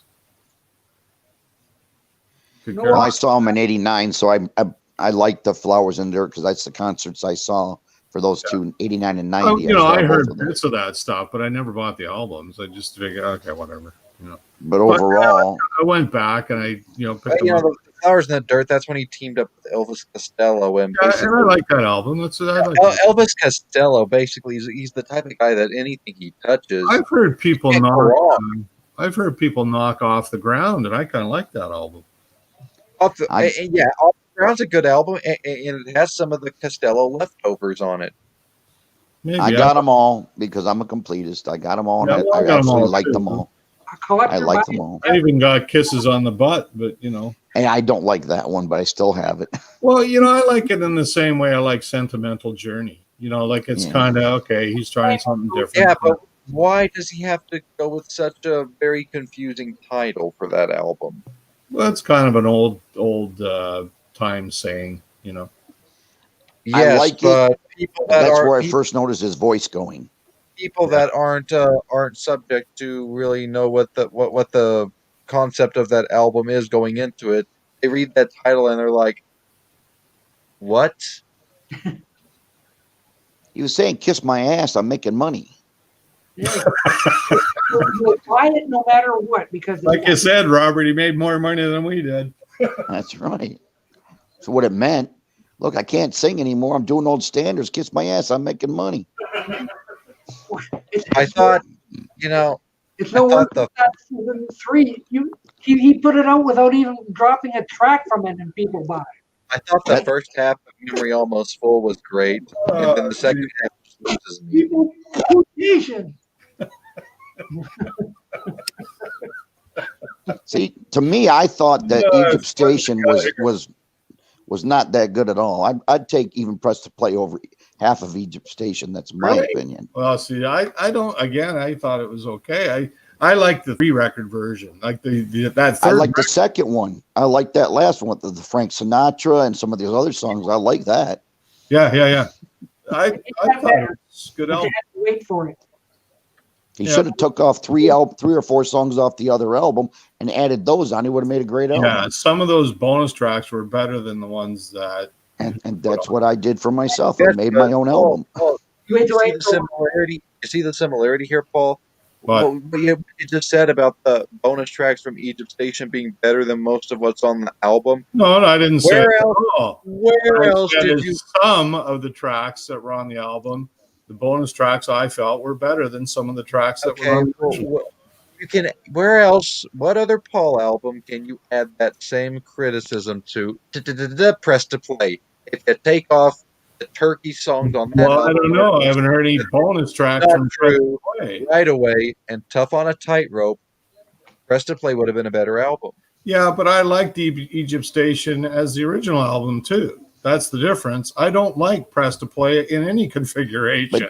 But didn't Spies Like Us come out at that same time too? I can't remember. Well, that was Spies Like Us was a crap song. Once Upon a Long Ago. I didn't mind it. I think Once Upon a Long Ago should have been on Press to Play. It would have strengthened the album. That's a fantastic song. But I like certain songs. Other people, I like Rain Clouds. Some people don't like it. I like it. Rain Clouds. I've never heard that one. Where's that from?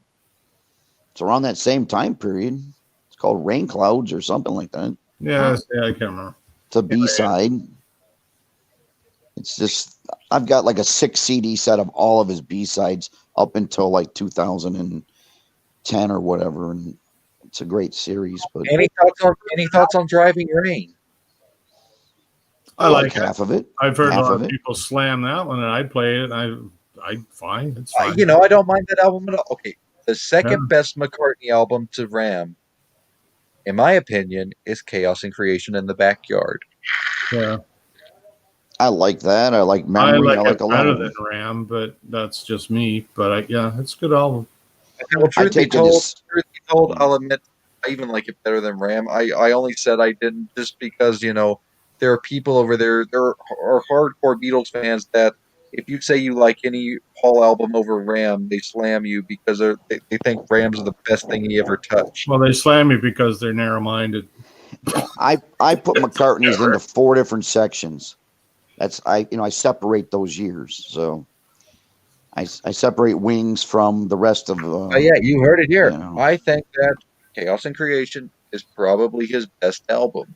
Yeah, I like Wildlife, and a lot of people think it's a pile of crap. See, I like about 4 songs this is off why that. I don't, when a new album comes out, this is why I don't watch people's opinions on it, because their opinions they don't mean anything, and my opinion doesn't mean anything. It's just like, well, that's nice that you think that way. I'm going to form my own opinion. That Wildlife thing, though, I don't know, Paul, because the People Are Strange is annoying. The Wildlife song itself is pretty good. Well, here's the problem. Okay, Tomorrow is probably the best thing on here's the the album. problem when people talk about albums. They don't talk about the album. They start picking on particular songs on the album. And I don't listen to albums that way. When I put an album on, I look at the whole album. I listen to the whole album, and I'm not going to pick apart songs. You can take any album and start picking songs out of that album and say, well, I don't like that song. I don't like that. You're taking it out of context. And when I play an album, I play the whole thing. And some albums, if you take any album, even Abbey Road, if you took one particular song off that and say, I don't like that song, well, I don't listen to Abbey Road that way. I listen to the whole thing. And I look at the whole rather than individual things. So, that's just me. And not everybody has to be that way. But that's how I look at it. The album was put out as an album, not a collection of individual songs. So there. And that's how I look at it. So that's just me. That's just me. There's a comment for you, Paul. Hi, Mark. How you doing? Yeah, he's enjoying the Beatles Pressings episode. Oh, thanks. Yeah, I'm going to get into next up. I think I'll do Twist and Shout. I haven't had a lot of people watching or commenting, but I don't care. Those who are really interested, so I'm going to keep doing it. I've enjoyed it. I've learned a lot. Yeah, I'm going to keep doing it because it's kind of fun to do. And like I said, it's really for the buyer. Like I'm calling it the Beatles Buyer's Guide. So when you're out looking for stuff, you know what to look for and what different pressings you got and so on. Yeah, it makes me want to go to the record store and pull every record out and say, "Oh, look at the yellow, orange cap." I'm looking for a Yesterday and Today rainbow label to stick in my new cover that's coming. Rain Clouds on Disc 2, Tug of War. There you go. McCartney Archive Series. Aha. Solves that. Mike, Wikipedia is Mason is on the case. Did you hear me, Paul? Yeah, sorry. What was that, Robert? My mind was all. I said, keep your eyes open for a Yesterday and Today rainbow label. I don't care if it's retro from Canada to stick in my new cover that I'm making. Okay, sure. Yeah. If you see one. Well, I'll try to. Is it the original cover? Is that the one you're talking about? Well, I'm making the stereo Canadian Butcher, right? Yeah. I want to have a stereo album that looks like a rainbow label to stick in it from Canada. Well, I'll try to find. You want to try to find, or I'll try to find you one of an original Yesterday and Today. Well, it had to be religion. Did they make it retro? Oh yeah, yeah. Because I'm just interested in any rainbow label. It doesn't have to be original. Okay. But it has to be stereo because I'm making a stereo one. Yeah. I have a they're out there. Yesterday and Today Canadian. Beatles stuff is getting harder and harder to find, right? Well, I go online and I'm not seeing any that I'm seeing the ones I already have. Well, even if it's a little beat up, you don't care, right? Right. I just want a filler. You know what I mean? I might have one here actually. I'll have to check. Because I've got the red Target label Yesterday Today in fairly good condition. And that was not cheap, but it wasn't expensive. It was like $80 or $70. Still quite a bit of cash. Well, they go as high as $400 for the red Target label ones. Just imagine how many Yesterday and Today Butcher covers got burned up in Georgia back in '66. I know, morons, huh? I know. Kicking themselves. I'm glad they did it. Otherwise, it wouldn't be worth any more than press so play. There's a retro, Robert. That's a retro rainbow. This is that's a Columbia pressing. Yeah, like just something like that. If you can find something reasonable, let me know. Well, let me look around. I may actually have an old original rainbow. That's a little beat up, but I might actually have one. Because if the cover's like trashed and the record's decent, I'm going to stick it in a different cover. You know that. Yeah. Let me look. When I got back into vinyl, my brother had all the Beatle albums stacked, stored in a cupboard somewhere. So he sent them out to me, and most of them were red Target. Wow. But I think he sent me a Yesterday and Today that was an original rainbow. I just don't know if it's stereo or mono. Well, I don't want to bore them. I'm just saying if it's something that you think we can work a deal out, I would like to have that happen. Listen, I owe you hand and fist over many times, so there's no deal. I'll just give it to you. Well, I got all that stimulus money to spend, Paul. Yeah. We don't have any stimulus money. Elvin's got a question for you, Paul. Sorry, who? Sorry. Okay, so Paul, Brady's favorite song is amazing. Hey Bulldog. Is Brady's Favorite song. Hey Bulldog? Yeah, I don't know if he's heard Hey Bulldog. Oh, but Maybe. Yeah, Brady's he's hard to read. His favorite song is Chase the Squirrel. Does he like that when you're on a can? Does he come running like the cats do?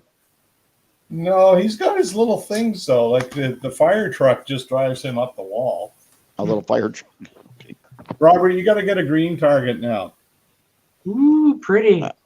I have a green target, 68 and 69 American. Oh, this is Canadian though. Okay, Well, you got American, so that's okay. Is it Canadian? Yeah. This one's Canadian, yeah. Capital was still doing the Rainbow Band in '68. I think they moved to that green target in '69. Yeah, you're correct. It was. It's also in 68 because it was available in 68 in True Stereo as a record club issue only. Yeah, but just in the States, Robert. We didn't have that in Canada. Well, no, I'm saying to Mason about the States. When was it that they officially unveiled that green target? Well, officially it was 69, like you said, except for the record club that Robert is mentioning. All the record club issues were it was green. 69. Yeah. Remember they doing like the orange Capital label with the Capital word spelled out in yellow letters? Well, that would have been 72. That was 72.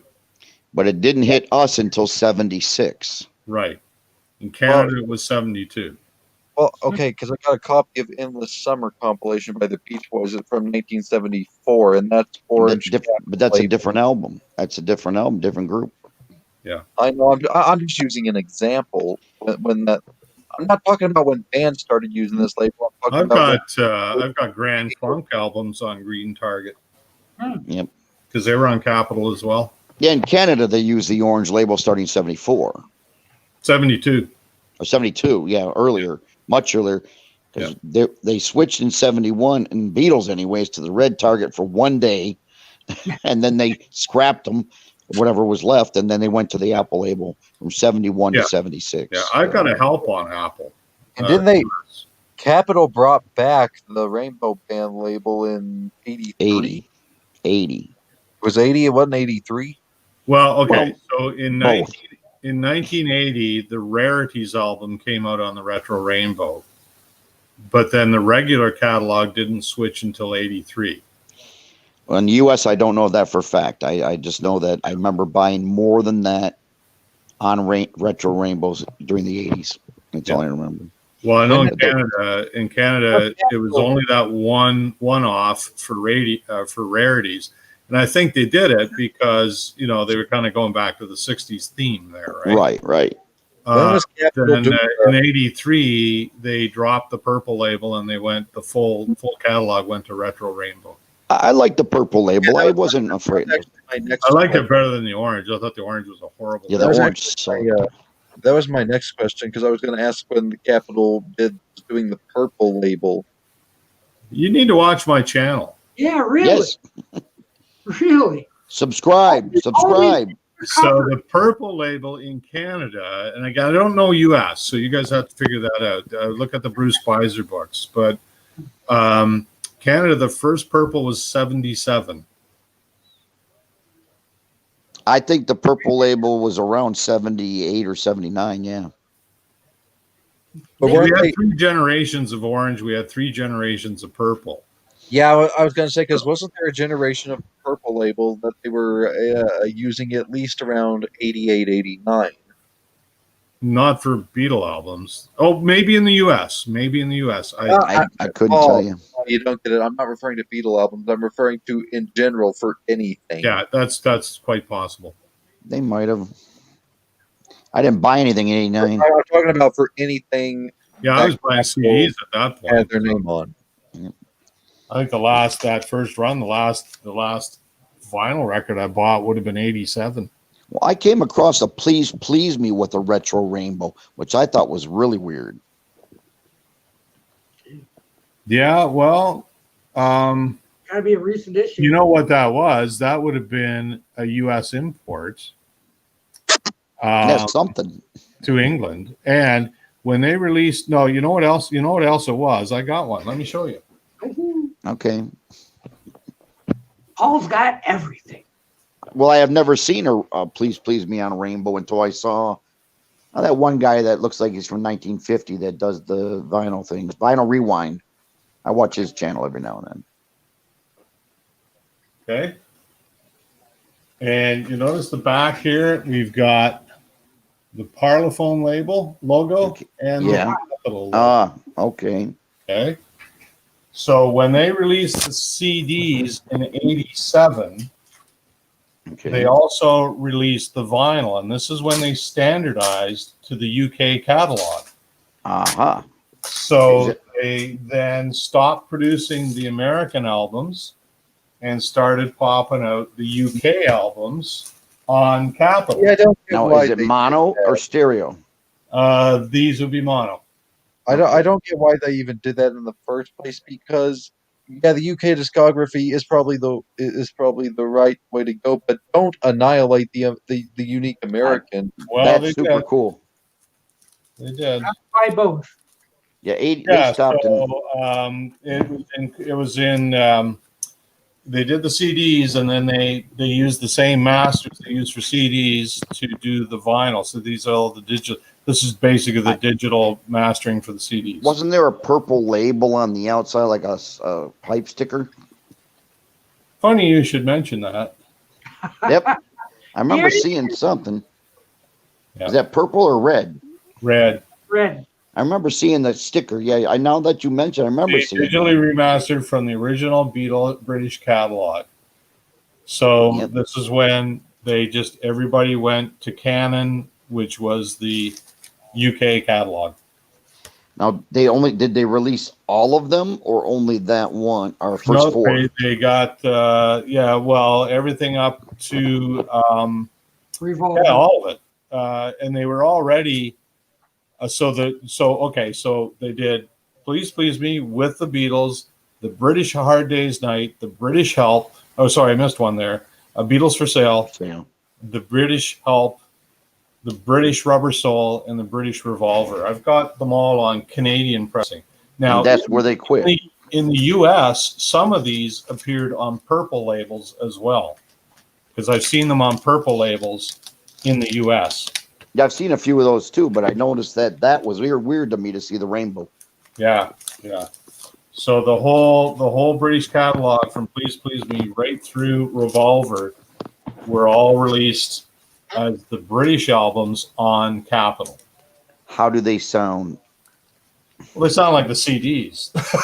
Well, they sound great. They sound fine. but you know? this I don't have any of the 87 CDs left to go back and compare. Right. It's using the digital remaster for the CDs. I listened to the BC 13 set when I listen. So here they are. There's Please Please Me, Capitol, with the Beatles, Capitol, Hard Day's Night on Capitol, Wow. Beatles for Sale on Capitol, In mono. Help on Capitol. Well, they're only mono the first four, right? Yeah. The British Rubber Soul on Capitol and the British Revolver on Capitol. That's cool. So they did those, and of course, Sgt. Pepper was already on Capitol at that point. I really like those retro rainbows. Were cool when they came out. You know, the first one I had, the first retro rainbow I bought, aside from rarities, because I bought that in 1980. The first one after that was when I got back into vinyl a few years ago, and I bought a pile of Beatle albums from a guy. I was only interested in one or two of them, but he had these things and he's selling them cheap, so I'll just take them all. It was actually the Hey Jude album. It was on a retro rainbow.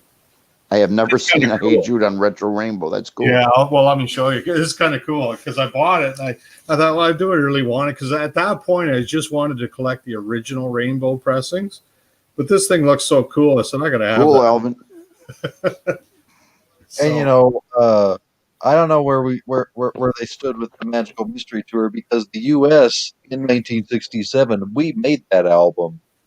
The UK, all they got was a EP. Yeah, no, So- they've brought that back to the Technically- standard catalog now. Technically, I don't know what they would have done in the 80s with that, because that was already an American album. Magical Mystery Tour was. There was no British. It became canon in the UK in '76. And they never reproduced the EP either They that I stopped know of. EP, and then Hey Jude. No, didn't they reproduce the EP for like a box set of Magical? Oh yeah, for a box set. the but no. commemorative, yeah. The Hey Jude became part of British canon in 79. Yeah. So this is my Canadian one, Robert. It's on the Retro Rainbow. It's a That looks Columbia. It's a Columbia pressing. Yeah. Now see, that to me looks really weird because I'm so used to the Apple. Yeah, but I think it looks cool, though. You know, It is cool. Like I got white albums on the Retro Rainbow. Which Yeah. is really weird. Abbey Road on Retro Rainbow. Let You It Be guys on are making me want to get into vinyl more. Well, there you go. You're hanging around with the wrong people. That's right. We're a bad influence on you. That's right. You see all this stuff and you're like, oh, that sounds cool. That looks cool. So now again, I'm not a U.S. guy at all, but from what I've seen, there seem to be more purples than retro rainbows in the U.S. You guys in the U.S. can correct me on that, but I don't see a lot of retro rainbow in the U.S. Well, they didn't do the retro rainbow here until like you said, like 83, and they only printed so many albums and they stopped the American albums after that. They never printed them more. They went, like you said, back in to the British catalog. The same as Canada, though. They would have been producing them at the same time, but like I said, with those reissues of the British catalog, I've seen those on purple in the U.S. as well as retro rainbow. So somewhere there was some overlap happening. In Canada, they were only on retro rainbow. Yeah, I'd have to get the book too by Spicer and look it over because I haven't bought anything after 1982 or 83. I stopped buying albums and started buying CDs. Yeah. So I wasn't aware. They had some really weird Revolver album come out in a big box that looked like a revolver, like a gun. I never understood it. That'd be neat.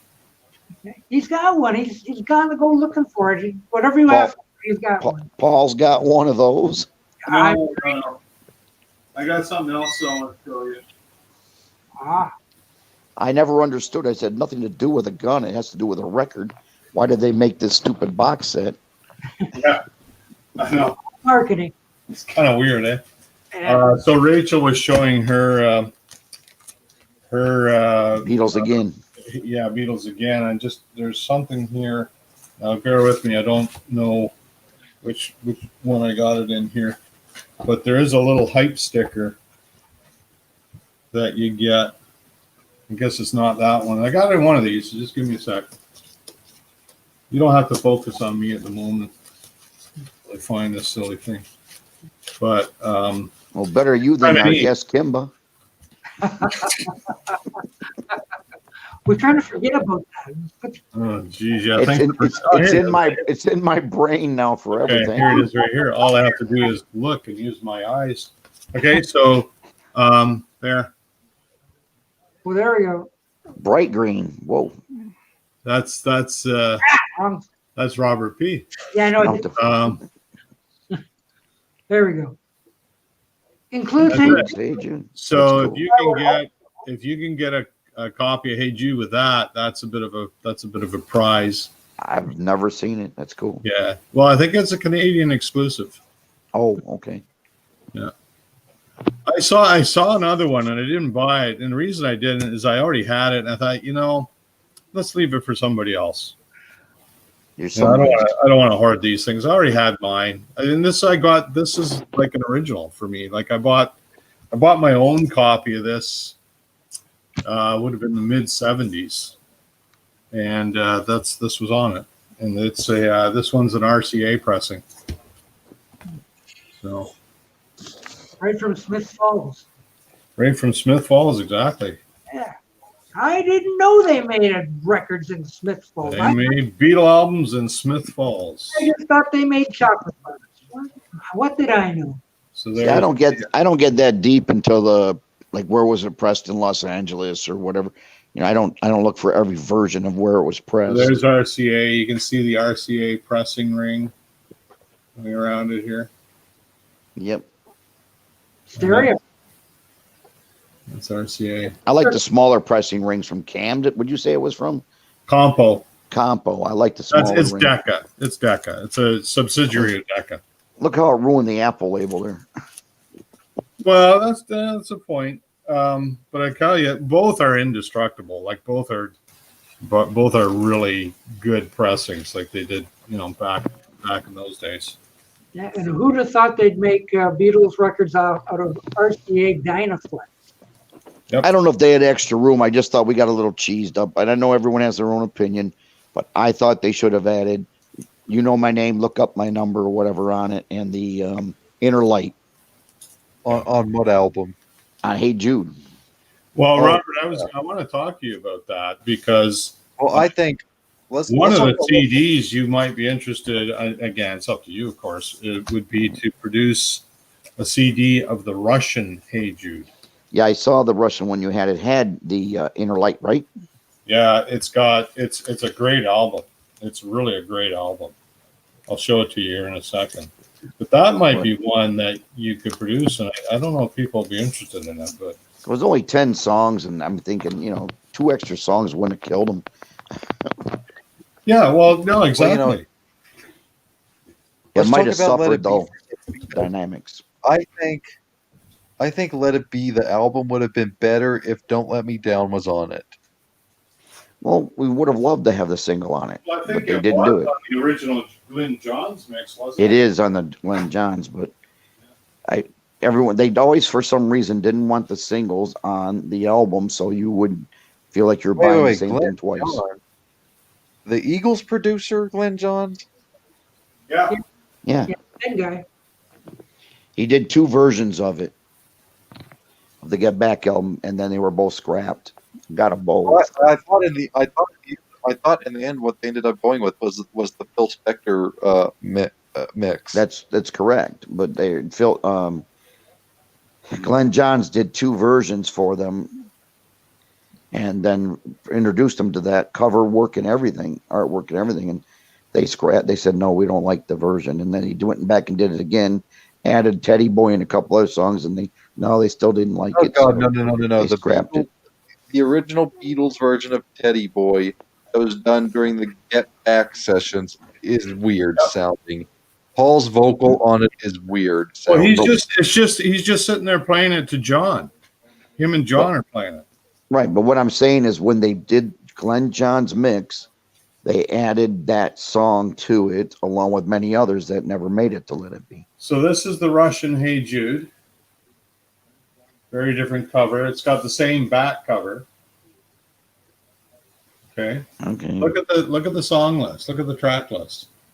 It's hard for me to see on my phone, buddy. Sorry. Well, here, let me read it to you. So the track list is Hey Jude. This is side 1. Hey Jude, Revolution, Lady Madonna, The Inner Light, Day Tripper, and it's mixing up with Rain here. Well, you already have a mistake there. Never make Hey Jude the first song on We an Can album. Make It Out, Paperback Writer, Rain, Get Back, Don't Let Me Down, Old Brown Shoe, The Ballad of John and Yoko. Paul, Well, you'll have to make some good scans of that, and I'll make one for you. You never make Hey Jude the first song on an album. You know. Just no. Well, yeah, but I mean, look at the other tracks on the album. I don't think it's going to detract at all. I mean, the other tracks, Paperback Writer, Rain. No, it was a good album. They just got rid of the Can't Buy Me Love, right? Tripper, Revolution. I mean, either one of those could be the first track on the album. Didn't the Russian album get rid of the Can't Buy Me Love? Yeah, I got rid of the early stuff. So the earliest track. I got rid of Can't Buy Me Love and I Should Have Known Better. The earliest tracks on this are Day Tripper and We Can Work It Out. And That's not really early. Those are 65, 66-ish. So it's a 65. Well, yeah, so it's early when you're talking 68. Well, I don't even know if that's an official Russian or just a Russian. And you Well, know, it's the Antonov label. I It's could the be- only I- ones that did them. Okay. I Okay. could be wrong about this, but technically, what's the one Beatles song that is not available on any UK or US studio album? Well, I don't know. I'd say Bad Boy, but unfortunately, it was on their Golden Oldies one. You know my name, look up the number. There's No, a no, couple no, no. actually. Hold on a second. I'm trying to think because I know there's one. There's actually I think I'm three. down. I'm down was not available on any UK or US studio album. And neither was the Inner Light. I source it from past masters. I don't know about like Yeah, the Inner Light wasn't. The You're Inner right. Light wasn't, and like You Know that. My Rain. Name wasn't. Rain was finally available in Hey Jude, but Yeah, but that's I think they should, like I said, if they had room, maybe Dynamics didn't let them get it stretched that far, because if you put those extra 2 songs on, it's too much for each Was side. See Leave Geek on an American album? Probably not. I thought only the German "I Want to Hold Your Hand" was, but Yeah, I it have was, to go look. but I have to think go look. I don't think Salivdik was on. Yeah, I'll be the first to say that the Beatles album, Something New, it's one of the worst ones because the second half is just the repeat of a Hard Day's Night soundtrack, and you got a frickin' German "I Want to Hold Your Hand." Yeah, but that's a good reason because Capitol didn't have the rights to the soundtrack. That's right. Okay. They only had their own. So Back in that's why it was released. Back That's in why they couldn't put out when it first came out, that would have been "Can't Buy used Me Love." then. Yeah. But nowadays we have the U.S. soundtrack and many different ways to get it. So Try that United Artists thing. Well, Capitol eventually bought United Artists, so it became part of the Capitol catalog in the 80s, but not And- until then. Right, and they did release it on album with the Capitol label later.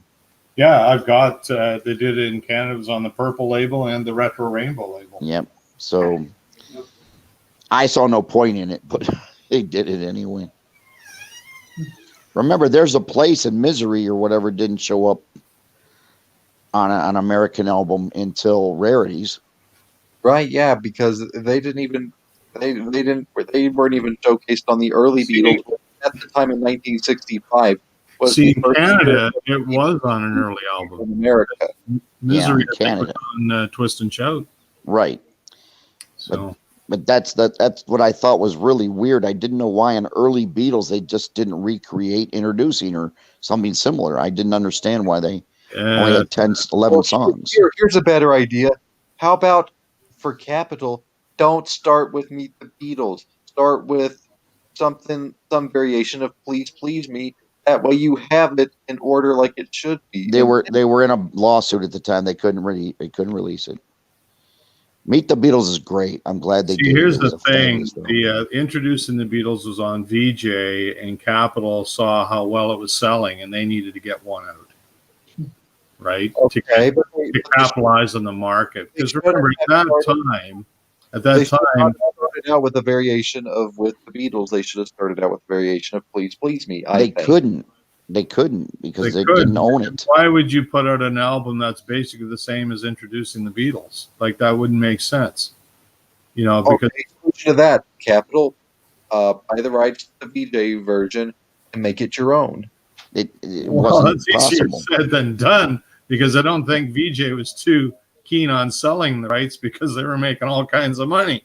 And they made 3 or 4 versions of the same damn album Yeah, they kept recycling that album. So, because they finally got sued their pants off and they finally got the rights yeah. at the end of '64, and that's when they where you released got early Beatles. Yeah, that's when you got the early Beatles. I don't know why they didn't have Misery and There's a Place on it, though. I never understood why it would held those up. You know, in Canada, we didn't have the early Beatles on a Canadian pressing until just before the White Album, Yep. See, 1968. And it was I usually skip that album. It was never released on mono in Canada. I don't own a copy of that album. I just think it's worthless. Well, it is kind of pointless, but it's part of the catalog, right? So, It's like Revolver, American Revolver. You can just throw it out the window. yeah. Well, here's the thing. you got to understand that for us in the U.S., we had already got those omitted Lennon songs on yesterday and today.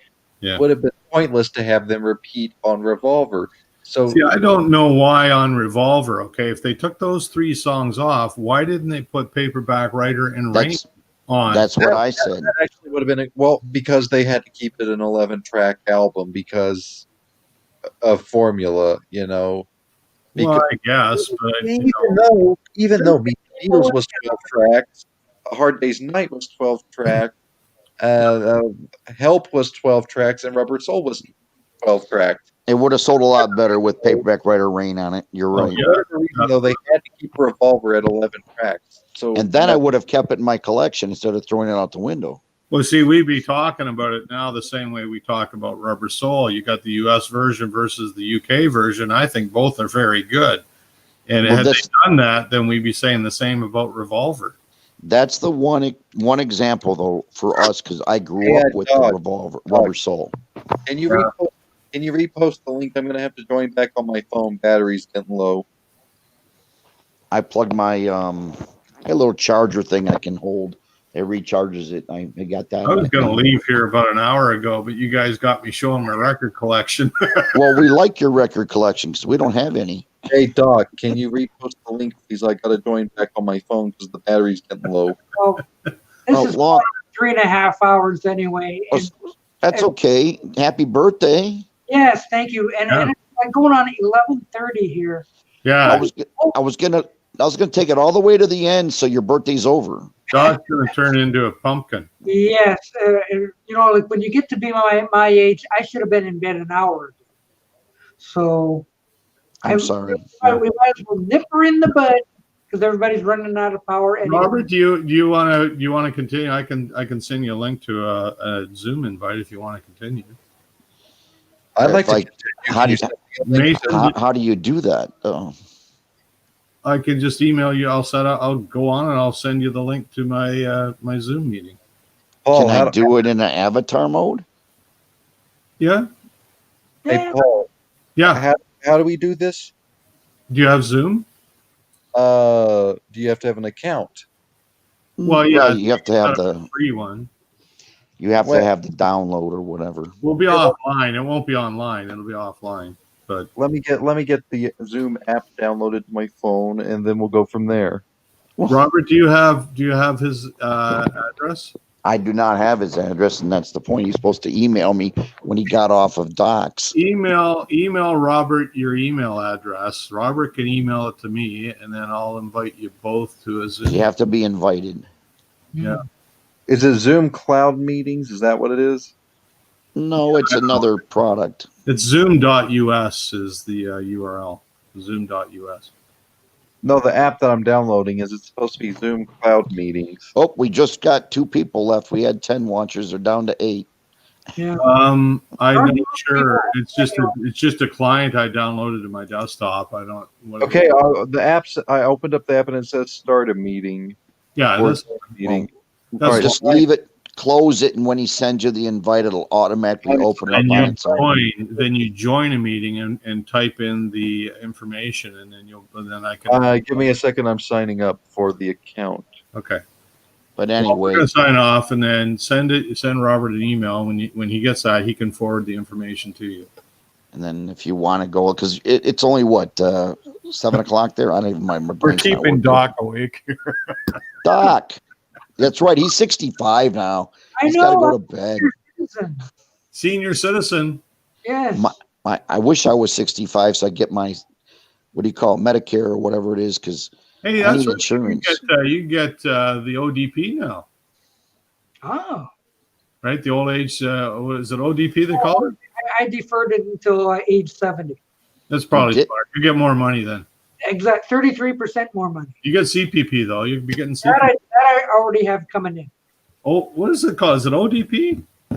No, that's OP, old age or Canada pension. OAP or something. I think it's CPP. Sorry, what is it? CPP. No, that's Canada pension, but there's another one. There's another one for 60 Old age pension. old OAP. Okay. Or AP. Okay. Well, I You wish can we get that had when you're that. 65. You can get that when you're 65. Yeah. I wish we had that. Yes, I've got mine deferred until age 70. So Yeah, but then you'd have Trudeau as your prime minister or president or whatever. well, yeah, I know Trump will probably come across the border and run for office over here. So yeah, Well, maybe you guys will have to impeach him too. twice. I said they're making him worth so little. I said if you get 3 impeachments, you get The free only glasses. reason they're impeaching him is because they don't want him running again, and that will prevent him from running again. That's the only reason. But what I was saying is kind of a They're joke. afraid of him. They're afraid of him. They know he kicked their ass this time, and they know he'll kick their ass the next time. They know Or that, it. or help somebody else kick their ass. Yeah. Yeah, they know it. Because I have my feelings, and I don't want to make a political thing, but I'm Anyway. very disappointed in the we call it venditiveness. Yeah. You know what I mean. I just feel bad. Well, I this is hated- what tyrants do when they get power. You know, this is what they do. I hated what happened. Any kind of violence by anyone, I abhorred. But they've We'll taken never it go to Washington again. out of hand. They've taken it out of hand. Well, Oh, now yeah. they've got everything so locked down. That's the only way they could get an audience for the guy. All they're doing is getting everybody worked up. That's all they Yeah. do. They got Michigan locked down, lock, stock, and barrel. All 50 states, all state capitals are going nuts right now. I know. But I'm gonna come out of my house with a flag. Anyway, and not I'm leave my gonna sign off, driveway. and I'll set up the Zoom. Hey, you go ahead and do that, and I'll meet you over there. Email it to you. Okay.